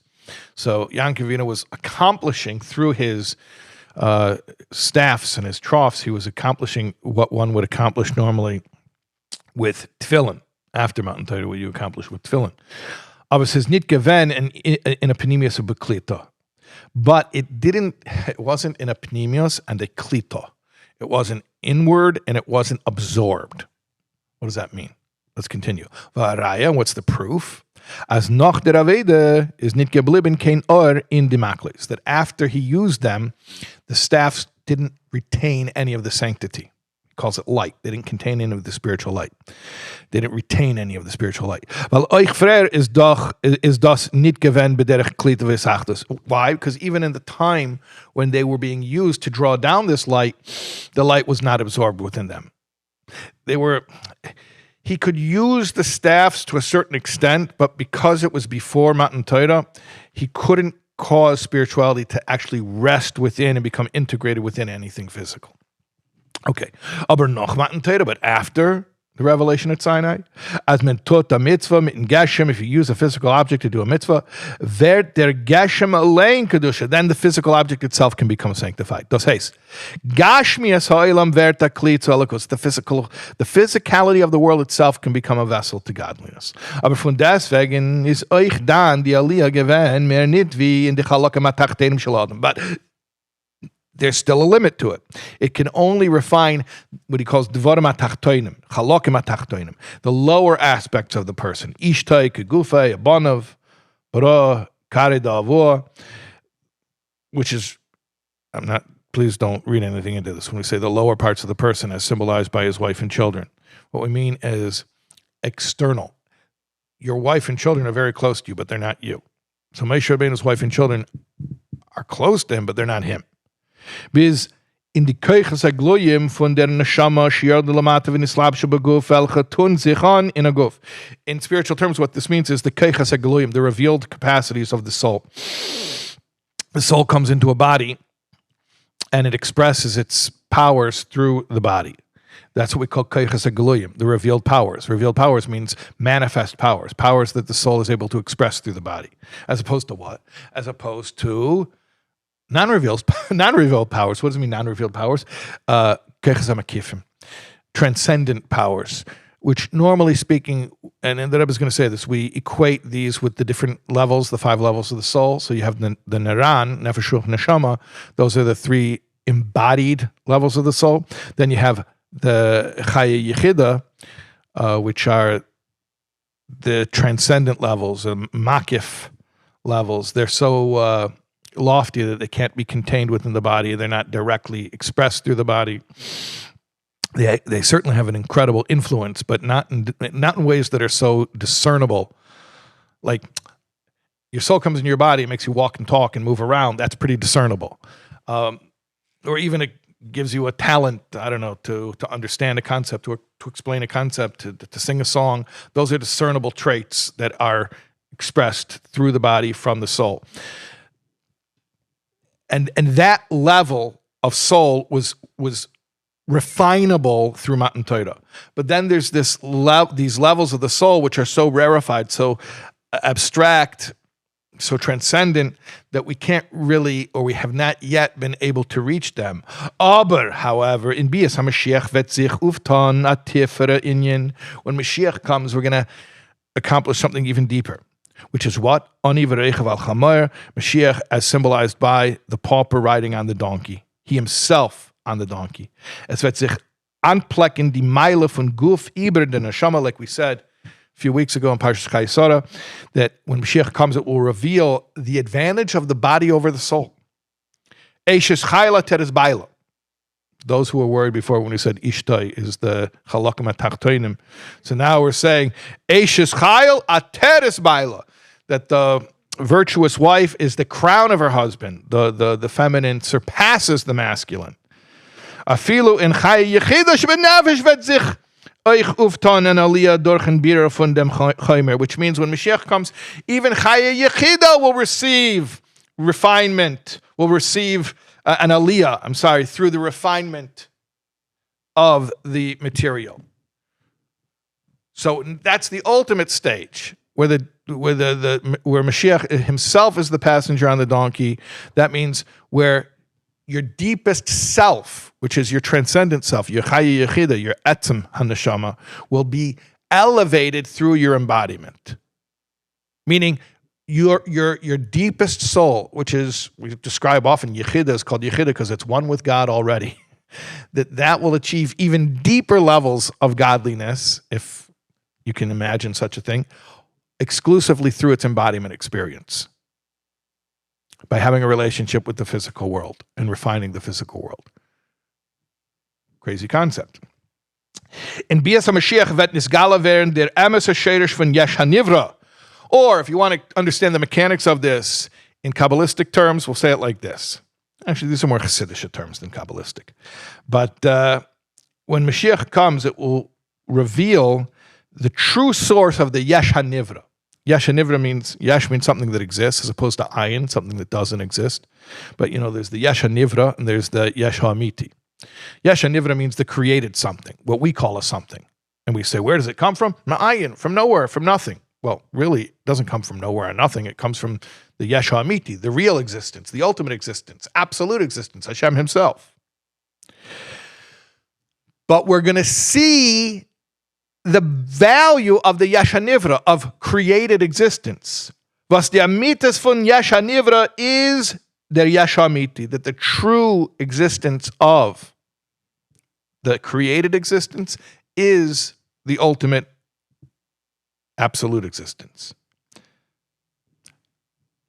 I've been adding a lot of explanations this week, and I don't want to belabor the point here. Go look in the Rebbe's first Bos in Lagani Maimer, Tafshin Yud Aleph, and the Rebbe explains there. He brings it in the name of the Mitler Rebbe, the advantages of Gashmias over Ruchnias, that Gashmias, the physicality, is etzem, the thing itself. Spirituality is Giluyim, is revelation. Revelation, I know, we take that revelation as opposed to concealment. We think that's so awesome. But the reality in Chassidus, revelation is a dirty word because it means not the thing itself. It means a glimmer. It means a glow. Standing in the other room and you smell the cholent in the other room, but you're not eating it, right? Trying to make it relatable. So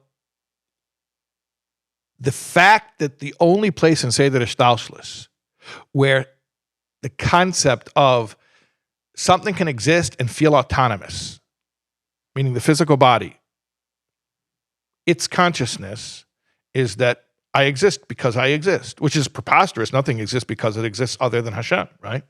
In the spiritual worlds, no one makes that mistake. All the emanations in the spiritual realms, they understand they exist because they're being emanated. It's like you see the light beam, you trace it to the light source. There's no such thing as a light beam without a light source. So the fact is, only in the physical realm do you have this phenomenon of the subjective belief, I exist because I exist. Well, Chassidus comes and explains that, you know what? The ability to say I exist because I exist is a lower level manifestation of the truth that Hashem exists because he exists. And you don't find that anywhere in all of the world. You don't find that in spiritual realms. You only find that in the physical realm. And the fact that in the physical realm, the body's consciousness is able to think that it exists autonomously and absolutely and unconditionally is actually an expression of the fact that Hashem exists autonomously, unconditionally, and absolutely. Bam! I mean, come on. That's crazy stuff. It's wild stuff. Should blow your mind. And that's what's coming into Revelation when Mashiach comes. And maybe that's, when the Rebbe is saying that Asaph is already refined. Maybe what the Rebbe is saying, I don't know, is that the world can start hearing these concepts. I don't know, I'm on YouTube right now saying these concepts. It's not just the people here at the Soul Word's house. People from all over the world are able to listen to this and maybe understand it, maybe appreciate it, maybe even recognize it in their own lives. Who knows? At any rate, Mashiach will come and reveal how the Yesh HaNivra is really an expression of the Yesh HaMiti. Der Vater ist durch Birra Choymer, Birra Yesh HaNivra, wird sich auftan and Aliyah euch in dem Etzem Neshama. And then what will happen is through the refinement of the Yesh HaNivra of physicality, there will be an elevation in the highest levels of the essence of the soul. Crazy stuff, wild stuff. Crazy, crazy, wild stuff. Okay. Yud base.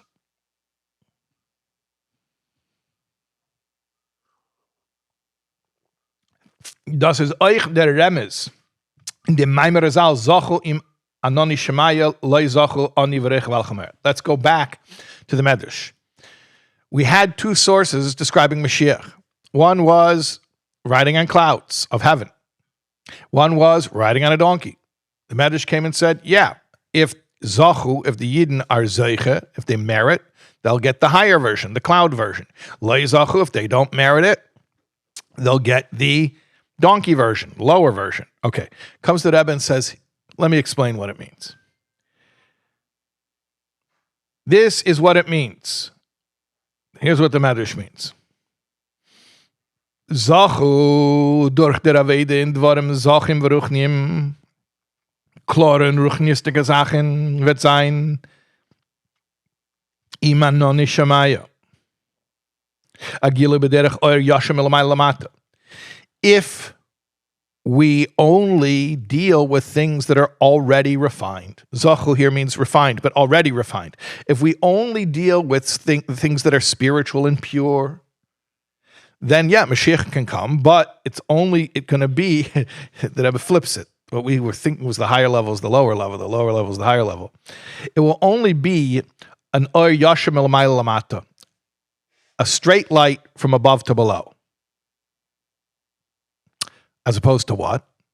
Loi Zachu, but if we do the Loi Zachu, which means Oib di Avede is in Inyanim V'chazainin noch nit ois geleitet, das heißt in Yonim Gashmi v'chonim, if we deal with things that are Loi Zachu, if we deal with things that are not yet refined, and we deal with them, we refine them, und men vet ze mevarem Sachen sein, but we do refine them, demol vet sein der Gilui von Ani V'rech V'chamer, then we'll get the deeper level of revelation, Mashiach on a donkey, der Gilui b'derech oir choyzem al-matel l'mayla, which is rebounded light from below to above. So there's Ur Yasher, straight light from above to below. Then there's Ur Chayzer, rebounded light milamata lamayla, from below to above.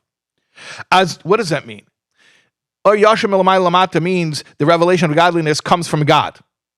Well, in a certain way, it sounds crazy to say, but what else do you expect? Ur Chayzer milamata lamayla means the revelation of godliness comes from creation. That's much more infinite. When we perceive godliness not only from Creator, but from creation itself, that's the ultimate expression of infinity. That's Mashiach. We really need to do the Shir Nun Aleph Nun Beis Sichos.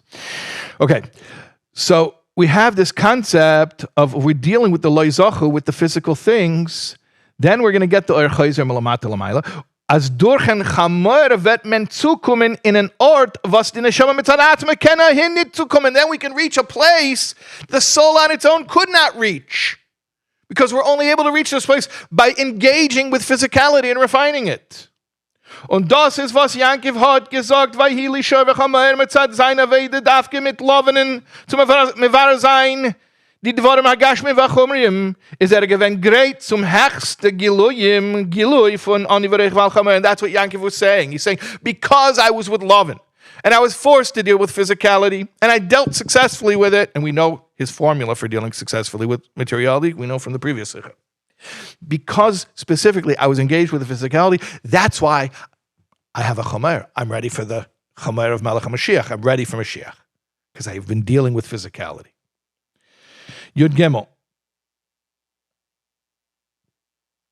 Kvegders Moriv Chami Admor hat erzählt. Beschast der alte Rebbe is gesessen in Tfisa, hat ausgeforscht der, and now there's a Russian word I'm going to have to read slowly. Okay, at any rate, the Frierdiker Rebbe told a story that when the Alter Rebbe was, remember this is the Rebbe's Yutes Kislev Verbringen, Tavshin Chai. When the Alter Rebbe was sitting in prison, he was interrogated by anyone here speak Russian? No one? Okay, so there's a Russian, it actually is like, the communists use it a lot, I mean, the comrade, Tavarish. So der Tavarish der Minister, das heißt der Vertreter von Minister, welches gewinnt Baki in Tanach und a gelernte in Yiddish Inyanim.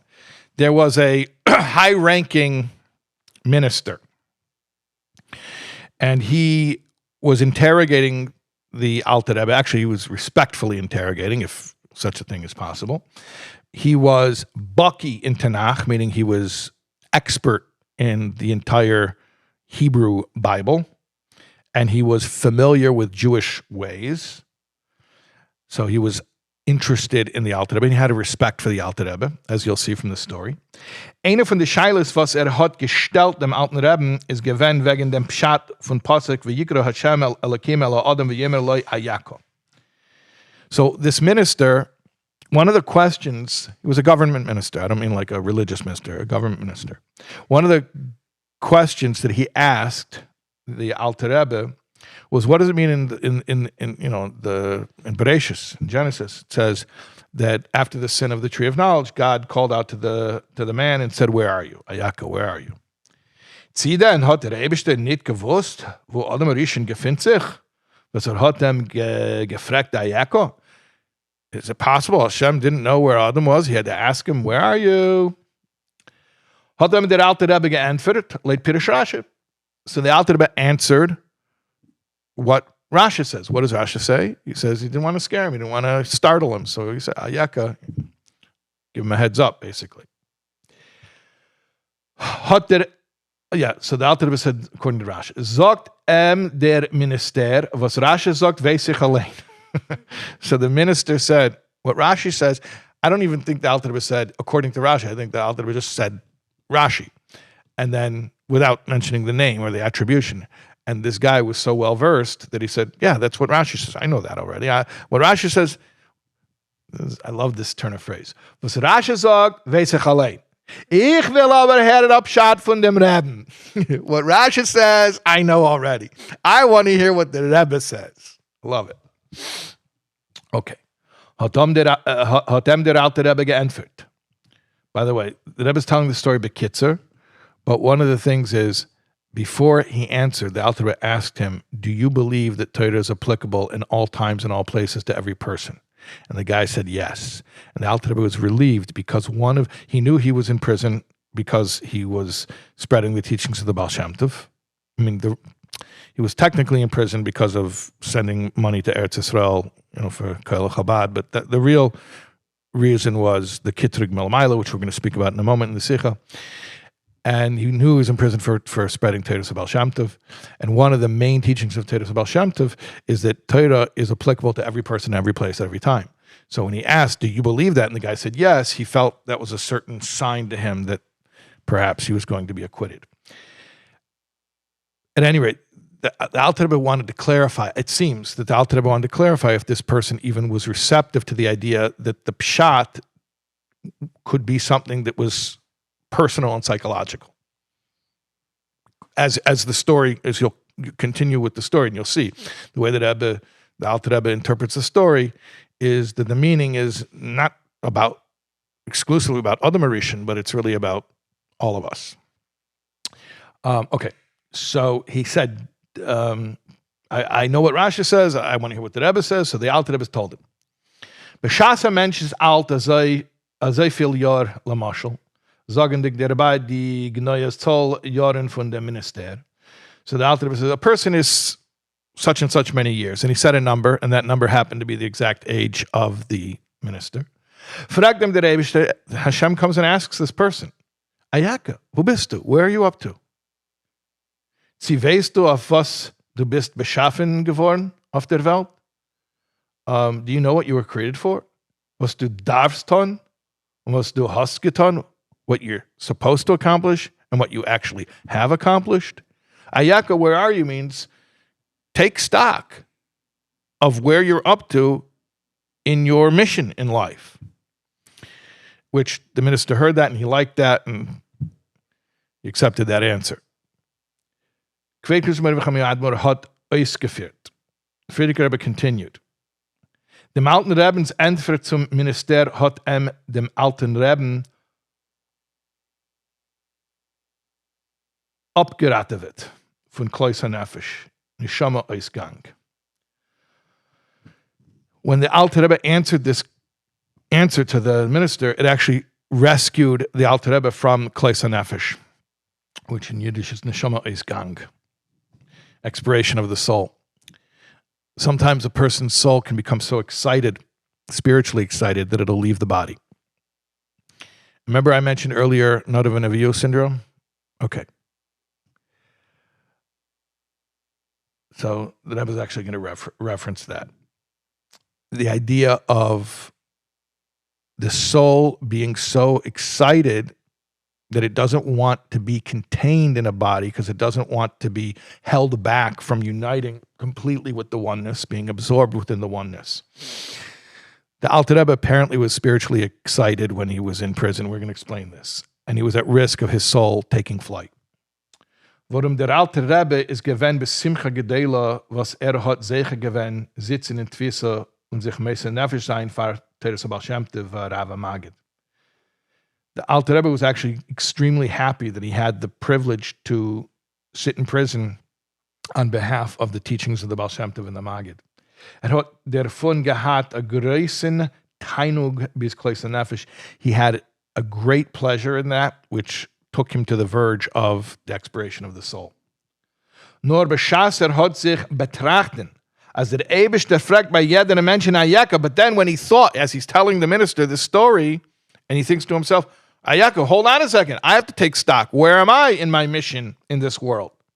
Sie hat aufgetan, was darf auftan? Did he accomplish everything he needs to accomplish? Hat das auf Peil gewen, soll bleiben lamata, it affected him, he should stay down here, a neshama and a guf, soul and a body, und durchführen die Inyanim zu live, welche sein neshama is arabgekommen lamata, and to continue the things that his soul came to the world for. In other words, the Alter Rebbe, on his own, probably would have preferred to leave the embodiment and experience the pleasure of oneness with Hashem. But in the context of the greater good, what Hashem sent his soul to the world for, he realized that he was not yet free to go. He had to stay until the job is done. His job is done. Yodalet. An Indian was hat passiert bei Nesienu Rebbeinu Hagdeshim, was a Nasi Verei Yisrael hat uns erzählt und übergegeben, is a Hira Letzain Marisai for Adas Chasidim und durch sie for alle Yidden.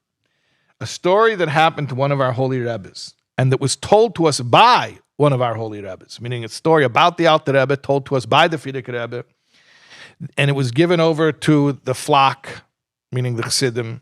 It's a teaching for the Chassidim, and through the Chassidim, a teaching for every Jew. Jeder Yid darf wissen, als die Shaila Ayeka fragt man bei jedem einem ständig, von dem Godel Schbegdelen bis dem Katten bis dem Kotten Schbegtanem, dem Größten bis dem Kleinsten. Nur die Scheile kommt zu jeder einem Leut sein Mahus. Everyone should know that the question of Ayeka, where are you holding, where are you up to, is being asked to everyone from the greatest to the smallest, except the question is phrased differently to everyone in accordance with that person's essence. Meaning the Ayeka question is tailor-made to each of us. He gives examples. Bei einem Mondman mit der Scheile Ayeka abhalten sich von Kleus Nefesh Leut, wie es steht, bei Bnei Aharon Bikr Vasim Lifnei Hashem Yamuso. By some people, Ayeka means, hey, hold yourself back from Kleus Nefesh. Like it says about Nadav and Avihu, about the Bnei Aaron's sons, when they came close before Hashem and they died. And in the footnote 33, it says to see the Orach Chaim on the pasuk Vayikra Tezayin Aleph. I posted once on Instagram about Bnei Aaron being holy and they left the world because their souls yearned for closeness with Hashem, and I got so much flack from people. That's a false teaching. It doesn't say that in my Bible. People were really angry about that. Okay, so for one person, the Ayeka could be, hey, don't allow yourself to succumb to the temptation to leave your embodiment. Nor soll ton sein Schliches verweide dolle Mate auf ausführende Kavane von dir betachtenem. You have to continue and do your work down here to make the world a home for Hashem. That's for one person, or one sort of person. And by einem, and by another person or sort of person, Montman mit der Scheile Ayeka, the question Ayeka comes to him to demand from him what? Soll sich nicht reinlassen in Taivis v'hademe, was durch dem wird herabfallen in Ganzen. That it comes to wake him up that he shouldn't fall into temptation and lust and pleasure that could completely take him away from his mission. Like one guy, it's to wake him up that he shouldn't have a spiritual out-of-body experience. For another guy, it's that he shouldn't immerse himself into material temptations. Nor soll sich starken und lernen Torah und mekayem sein Mitzvos. Rather, he should strengthen himself and he should learn Torah and do Mitzvahs. Und ot der Mann is an asinis kayach, as jeder eine soll durchführen deine Wede und ausführen die Kavane zu lieb, was is beschaffen geworden bis Simcha v'tuv levav. And this demand that the Ayeka represents is also an asinis kayach. Every demand, the Rebbe always says this, every demand is also an empowerment. It gives you the ability to live up to the demand. That he should finish his job and fulfill the purpose for which he was created, and he should do so happily. Das Vav. Wegen der Scheiches von der Scheile Ayeka zum Meister von alten Rebben kann man öfter sagen. Regarding the connection between the question, Ayeka, where are you, and the story of the Alter Rebbe's imprisonment, we can say like this. Dem alten Rebbens Meister ist gekommen mit dem Kitrug, was ist gewähnt, demalt auf dem Gilui Rosen der Reise. Seidus a Torah, Teres Chassidus. The Alter Rebbe was in prison because he was revealing there was an attack in the heavenly court, prosecution against revealing the secrets of the Torah that Chassidus reveals. Beschast der Alter Rebbe hat Megala gewähnt und Mefarsen gewähnt Rosen der Reise zu alle Jiden durch dem, was hat sie herabgetragen in Seichel und Chabad von Nefesh Elokis. Durch dem kommt es herab euch in Chabad der Nefesh Sichos von Nefesh Abames, bis soll der nehmen und durchnehmen euch dem Guf Hagashmi. So when the Alter Rebbe came, and what did he do? How did he push the envelope even more than his predecessors? Because the Baal Shem Tov and the Maggid were the ones who started the revolution. Why did the Alter Rebbe, why did the prosecution come back in the times of the Alter Rebbe? Because his style. The Alter Rebbe started Chabad. Chabad means Chochmah B'Min Hadas. Chochmah B'Min Hadas means the intellectual faculties. That means teaching the most lofty spiritual ideas in a way that instead of just taking it on faith, you actually understand it logically somewhat. Well, that's a new frontier, and that aroused a new opposition in heaven. And the Rebbe says here that through teaching in a way of Chabad, where the Nefesh Elokis can understand these concepts, not just take them on faith, then even the animal soul can understand, and even the body, the physical body, on its level, can appreciate these concepts. So that was considered too much. Now you're going too far. Is geworden auf dem Kitur Glamayla, and it caused there to be a prosecution in the heavenly court. Mitzad dem is herabgekommen euch der Kitrug in Meisel Mata, and that's why it was nishtalshel, devolved and came about on the physical plane, that he was literally imprisoned. As euch den Netzachen und Geula, was is given da lamata, is das given mitzad dem, was Lameile hat man gegeben Rishus, Hakeach, und et zivui auf zu anplecken Rosen bis in menschlichen Seichel. Now the fact that he was acquitted down here is only a reflection of what happened up there. That up there, he was given permission and empowerment and an obligation. See the different levels here. Permission, the power, and a commandment to reveal the secrets of the secrets in human intellect. Again, that's the point here, that the Alter Rebbe was not just saying secrets of Torah, because someone could stand on the corner and recite Zohar, and people are going to walk by and not know a word what they're saying. And okay, that's safe, because no one could misinterpret it, because they can't even understand what they're saying. But imagine the Alter Rebbe saying it in words that you do understand, at least somewhat. So that was considered dangerous, and that's why there was the prosecution. Mitzad dem is gekommen euch da lamata die Geula von alten Rebben in Chassidus. But since he was acquitted in the spiritual realms, then he was acquitted in the physical realm. Wie kann das aber sein, als man soll nehmen Rosen und herabtragen sie in menschlichen Seichel bis Yashvus? But how can someone take such lofty spiritual ideas and bring them down into human intellect? Bis Yashvus, the emphasis is on the adverb bis Yashvus. In other words, yeah, I guess you could bring lofty ideas into human intellect, but then just be blown away by them and not really even understand what you experienced. But what about bringing it down in a way of his yashvus, of being settled, where you can actually integrate it, where it actually changes you, where it actually changes your day-to-day life? Rosen darfen doch peil sein an Inyan von Klois HaNefesh und Hepech von his yashvus. The Rebbe says this as a question.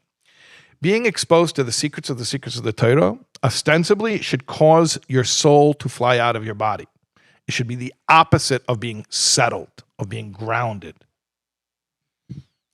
And the Alter Rebbe is coming and saying, no, we're going to do it in a way of Chabad. We're going to take the secrets that normally make your soul fly out of your body, and you're going to integrate those secrets in a way that helps you be grounded in your body. Antithetical to what you would think. All right.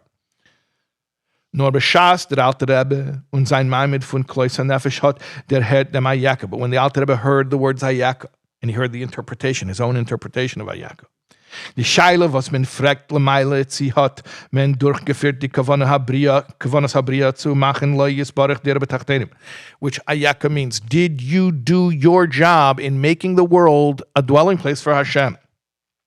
Git es HaKoyach, that gives power. As die Tachtenim wie sie seinen bemitziusam soll sie sein adira zu atmos. That the physical world in its physical state should become a dwelling place to Hashem. So this is what happened when the Alter Rebbe related that idea, and then he applied it to himself, and he realized, hold on a second, what's our job here? Our job is adira b'tachtenim, to make the world into a home for Hashem. I cannot allow myself to leave this world. To the contrary, the whole job is to be engaged in the world, to refine the world. And in fact, that's what Chassidus does, specifically Chassidus Chabad, is it takes the loftiest stuff that really the world shouldn't be able to tolerate. Either the world should reject it, or if it does enter the world, it should cancel out the world because it's so lofty, the world should just sort of become batal, become nullified out of existence. But to be able to take these ideas and bring them into the world, and the world should still remain physical in its created state, that's the special koyach of Chassidus. Das hat herabgenommen alle Hagboles. Warum, wenn man tut es nicht allein, nur man tut es beschlichuse shalmakim und mit dem Koyach von dem, was ruft Ayeka. But here's the deal. Once he thought about the Ayeka, it removed all the boundaries, because when you do this by yourself is one thing, but when you do this as an emissary of Hashem, and you do it with Hashem's power, the power of the one who's saying Ayeka, which is Hashem, was das is atzmos. And in fact, it's the power of the essence of Hashem, which Hashem's essence is nimno ha-nimno'is. Nimno ha-nimno'is, held back from all holdings back. He says, see the Shailas V'Tshuvas Harashba, and also Sefer HaChakira La Tzemach Tzedek. It's a Chakira concept, but it means that Hashem is held back from all holdings back. That the ultimate infinity is the fact that no limits of paradox can be opposed upon Hashem. That even things which are seemingly mutually exclusive, by definition, exist within Hashem, because to say that thesis and antithesis cannot exist within Hashem is itself a limitation. Or like we say, v'noisa hafachim, he sustains opposites. That is the nature, the true nature of infinity, that he can sustain opposites. Trok men arab eich, sasim deraisa, as azol kumen begilui, was das is me'ere megala dem sasim is shebeneshama, v'yezi is verbunden mitten sasim de kutchabrichu. And so, you bring down the hidden secrets of Torah in a revealed way. It reveals the hidden levels of the neshama, which in turn is connected to the hidden levels, meaning the ultimate essence of Hashem himself. And this is the concept. The integration of lofty thought that normally should not be, and until that point in history, was not capable of being integrated into our day-to-day lives. And the breakthrough of having the capacity to bring these lofty concepts into our human mind, our human psychology, so that not only, like the Rebbe says, the godly soul could experience it, but even the animal soul and even the body, meaning this should become a physical reality. In other words, I should feel this in my cells, not just as an abstract concept, but literally on a physiological level. I mean, perhaps maybe, Moshe Meislish's story about being able to control his fear response when Napoleon was testing him, accusing him as being a spy. Perhaps that's an illustration of it. Or we spoke about a few weeks ago, when we were speaking about the body, we were speaking about how that Tzemach Tzedek was able to remove the effects of the alcohol by thinking about the fear of Hashem. Or Nochem Chernobyl, or getting fat from Amen Yehesh Meirabba, that we can actually experience a physical effect from these lofty ideas. So they're not philosophies, they're not abstractions, they actually become a physical reality. Okay. That's the end of the Sicha from Yutes Kisel Tafshin Chai. And then we have a short little Sicha, the third Sicha of today. Let's take a 10-second break. Yeah, a short little Sicha, and then we'll be done. I thought we'd be finished so much earlier this week, but then I ended up with giving some commentary. Okay, short little Sicha, third Sicha. Did you at least have a bagel? Take one for the road. You can bring one for the road. Okay, come back anytime. Okay. Last Sicha, third Sicha here. All right. We're on page 75, Ois Tez Zayin, chapter 16. Third Sicha. This is from Shabbos Parshas Toildeis, Tafshin Yud Zayin. Wegen Chodesh Kislev steht, as is wie Chodesh Sivan. Regarding the month of Kislev, it says, Kislev is like Sivan. Sivan is an important month to me because that's my birth month. If you want to give me a present, it's Chof Aleph Sivan. Sivan is der dritter Chodesh von Nisan. Was Nisan ist euch Rosh Hashanah, wie es steht bei Mishnah. Also ist ein Chedesh Kislev der dritte Chedesh von dem Rosh Hashanah was in Tishrei. Sivan is the third month from Nisan. Nisan is also called Rosh Hashanah. If you look in the Mishnah, the first Mishnah in Rosh Hashanah, it speaks about different times of the year which are called Rosh Hashanah. So Nisan is the first month in counting months. It's when the calendar was established. Rosh Chodesh Nisan, when the Yidden were still in Mitzrayim. So Sivan is, you have Nisan, Iyar, Sivan. So you have Sivan is the third month, Chodesh HaShlishi. In fact, the Torah calls it Chodesh HaShlishi. Kislev is also Chodesh HaShlishi, though, because Tishrei is when the new year starts. So you have Tishrei, Cheshvan, Kislev. Der Chiluk von Nisan and Tishrei is Nisan is Avedas HaTzadikim. So what's the difference between Nisan and Tishrei? Because they're two they're both called Rosh Hashanah, but they're two sort of opposite points in the year, in the cycle of the year. Nisan is called Avedas HaTzadikim. Why do we say that? Vodum Yitzis Mitzrayim is an inyan von Gerus, V'geshnes Gair Kakotten Shnei L'Dami.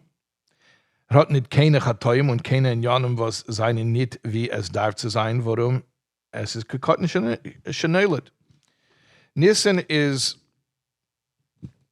the way a tzaddik serves Hashem. Why? Because when the Yidden came out of Mitzrayim and by Matan Torah, they were like brand new converts who are like newborn children who have no sin.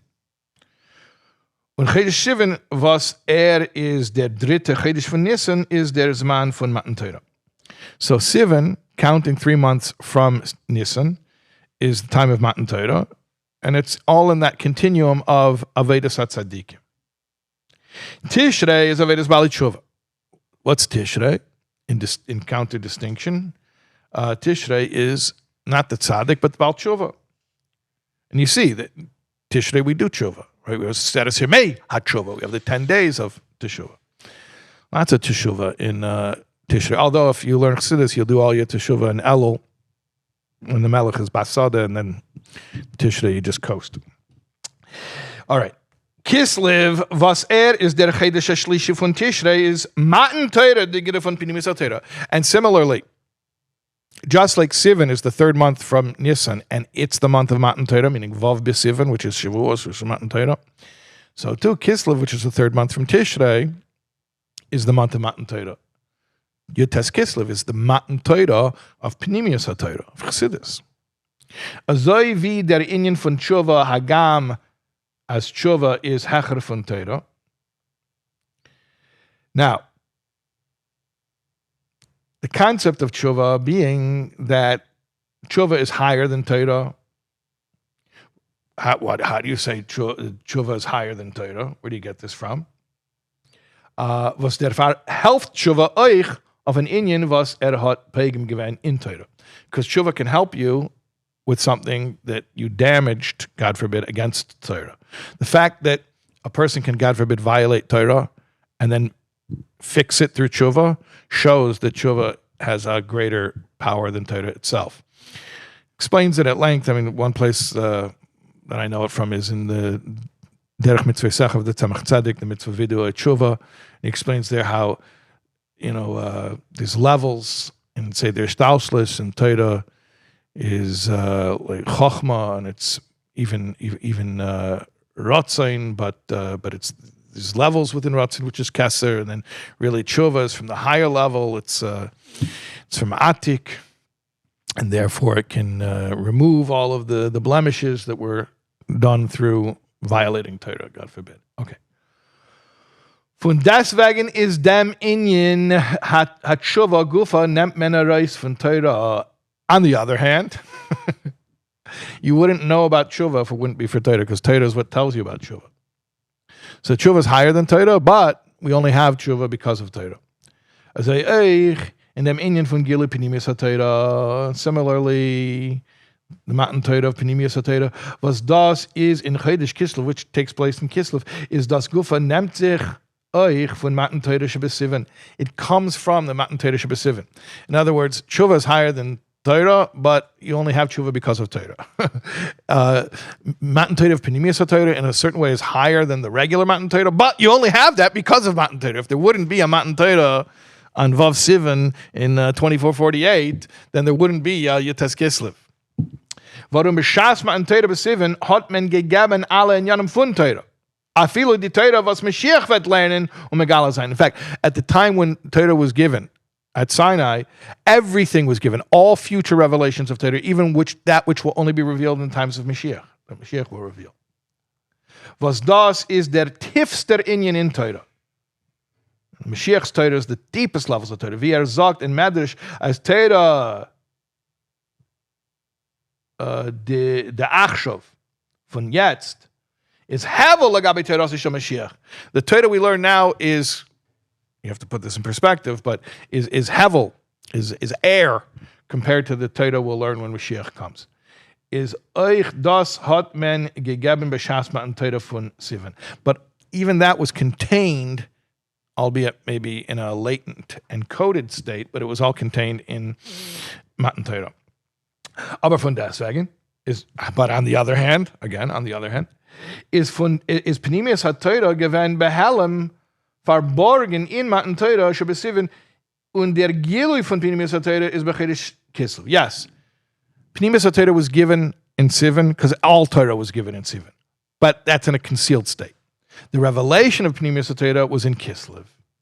The Chedesh HaShlishim from Chedesh Tishrei, the third month when you count from Tishrei, not when you count from Nisan. And we know that Tishrei represents what? Avedas HaTshuva. Was damals bei Chedesh Kislev is der Gilui von Pnimius HaTorah und Hafatzos Mayanos Chutza, was das is a Hachonah zum Gilui HaMashiach. And we know that Pnimius HaTorah, spreading out of Pnimius HaTorah, is the way we prepare for Mashiach. Yud Zayin. Mitzad dem, was Chedesh Kislev is as man von Gilui Torah, a naya Gilui in Torah. Es ist nisgala geworden, Pnimius HaTorah. Mitzad dem kommt euch herab in Welt. Als bei Chedesh Kislev is mehr in Welt, a naya Gilui, der Inyan Hanisim. Because Kislev is the time when a new revelation of Torah took place, meaning Yutes Kislev. That itself causes that Kislev is a time of miracles. Page 76. We're on the last page. We're almost done. How did I manage to take a short week and turn it into a long week? There was a lot that needed to be said. Chassidus is good mevarer dem inyan as be'emes is hanhogas hateva oichnisim. Chassidus explains very well that even nature is actually miraculous. Yeah, really? So then why do we call it nature if it's also miraculous? Call it all miraculous. No, the chilik is, but the difference is like this. Tava is a gilui was is veranständig, is mitzad dem hergel setzt sich nit on dem nes. Bis vanet as men can meinen as es is a bira belay manig chas v'sholem. Tava is that which is constant. And because of its constancy, we take it for granted. We could even think it's autonomous, that there's a palace without a ruler. God forbid. Aber es kommt der Nes, but then when a miracle takes place, was men is nit eingewohnt in them, you're not used to it, demult is das begilui, was das is der inyan anisim as es is a gili chodosh. Then all of a sudden, because it's a departure from the norm, then the miracle causes it's a new revelation. So now you realize, that didn't just happen on its own. Oh, really, nothing happened on its own. But the nes, the miracle, makes you conscious of that. Und der Far is Kislev a Chedesh von Nisim. So therefore, Chedesh Kislev is a Chedesh of Nisim, weil es ist doch as man von a Gili Chodesh in Torah und es tako baraiso bara alma. I think this is the third Sicha we had where the Rebbe mentions that Zayar, that Hashem looked into the Torah to create the world. That because Kislev is a month of new revelations, it's also a month of miracles. You understand? What's a miracle? A miracle is something that departs from the norm. It's a new revelation, so therefore you recognize that everything's from Hashem. When there's constant revelation, it's also all from Hashem, but you don't recognize it. When there's a new revelation, you say, oh, it's all from Hashem. So that's the difference between miracle and nature. So we're saying Chodesh Kislev is a month of miracles because it's also a month of new revelations, the revelation of Pnimius HaTorah. Wird das nimshach euch in Welt, and it becomes, because it comes from Torah, and Hashem made the world from the blueprint of Torah, so then it also becomes revealed in the world. As euch in der Hanhaga von Elam is das as man von Nisim Agili Chodesh, and therefore Kislev is a month that even in the physical world is a time that's propitious for miracles. Der Far is given b'Chodesh Kislev der Nes von Chanukah. Interesting. You're going to say Chanukah happened thousands of years before Yud Tes Kislev. Doesn't matter. These things are above time. The point is that because Kislev is a time for new revelations, it's also a time of miracles. Because it's a time of miracles, it's a time of new revelations. And Yud Tes Kislev happened in Kislev, and Chanukah happened in Kislev. They're the same concept. Miracles, new revelations, same concept. Was der Nes is b'shemen rosin rosin. And wouldn't you know it, what was the miracle related to? Shemen, olive oil, which olive oil floats on top, and it represents, Torah is compared to water, Torah is compared to wine, but the secrets of Torah is compared to olive oil. A new revelation, a really high revelation. Wie der Ramban schreibt in Namen von Midrash, like the Ramban writes in the name of the Midrash, as der Eibishter hat gesagt zu Aaron, Hashem told Aaron, HaKohen, Shalcho g'dela mishalahem. Don't feel bad, because the Nesiim all brought their gifts in the end of Parshas Nosai. In the beginning of Parshas Vayishlach, Aaron is like, hey, what's up? Shevet Levi, we didn't bring gifts. And Hashem says, no, don't worry. Your role is even greater than theirs because you light the menorah. That's Parshas Vayishlach. Die Nederes Chanukah zijn in Hecher von Nederes HaMikdash. Now, that's talking about the Nederes HaMikdash, but the Nederes Chanukah are even higher than Nederes HaMikdash. Warum Nederes HaMikdash zijn nit kayomim of Abik? Why? How do we say this? How do we see Chanukah is even greater than the original menorah in the Beis HaMikdash, upon which the Chanukah menorah is based? Because the lights of the Beis HaMikdash are not always, meaning they've been unfortunately canceled for the past 2,000 years. But the lights of Chanukah are lit even in Galus. We continue lighting them. Is given der Nes von Yud Tes Kislev. So, just like there was the miracle of Chanukah in its time, which was a manifestation of the basic character of the month of Kislev, so too was there a revelation of a miracle in the time of Yud Tes Kislev, in the Alter Rebbe's time. Von afotzas Torah Chassidus, was das is euch in Inyan was is kayem lo adu le'elam elamim, weil afotzas hamayonos Chassidus is a kli und achona zu gilei Mashiach. And it's very fitting because the revelation of Chassidus in the world is a preparation, like we've been speaking about. It's a vessel and a preparation for the revelation of Mashiach. In other words, just to sum it up, Chassidus prepares us, and by us, I mean us in our embodied state, and prepares the world around us, which we engage in with our embodied souls. Chassidus prepares all of that for a revelation of godliness to take place in the world, which is the definition of Mashiach. Okay, amazing. God willing, next week we'll do Vayeshev and Chanukah. We have the Sichos from Vayeshev also in Likkutei Sichos Chelik Aleph include Chanukah Sichos. So we'll do a little bit of prep for Chanukah as well next week. Okay, thank you so much. All right, I'll end the stream. What? You just ended it?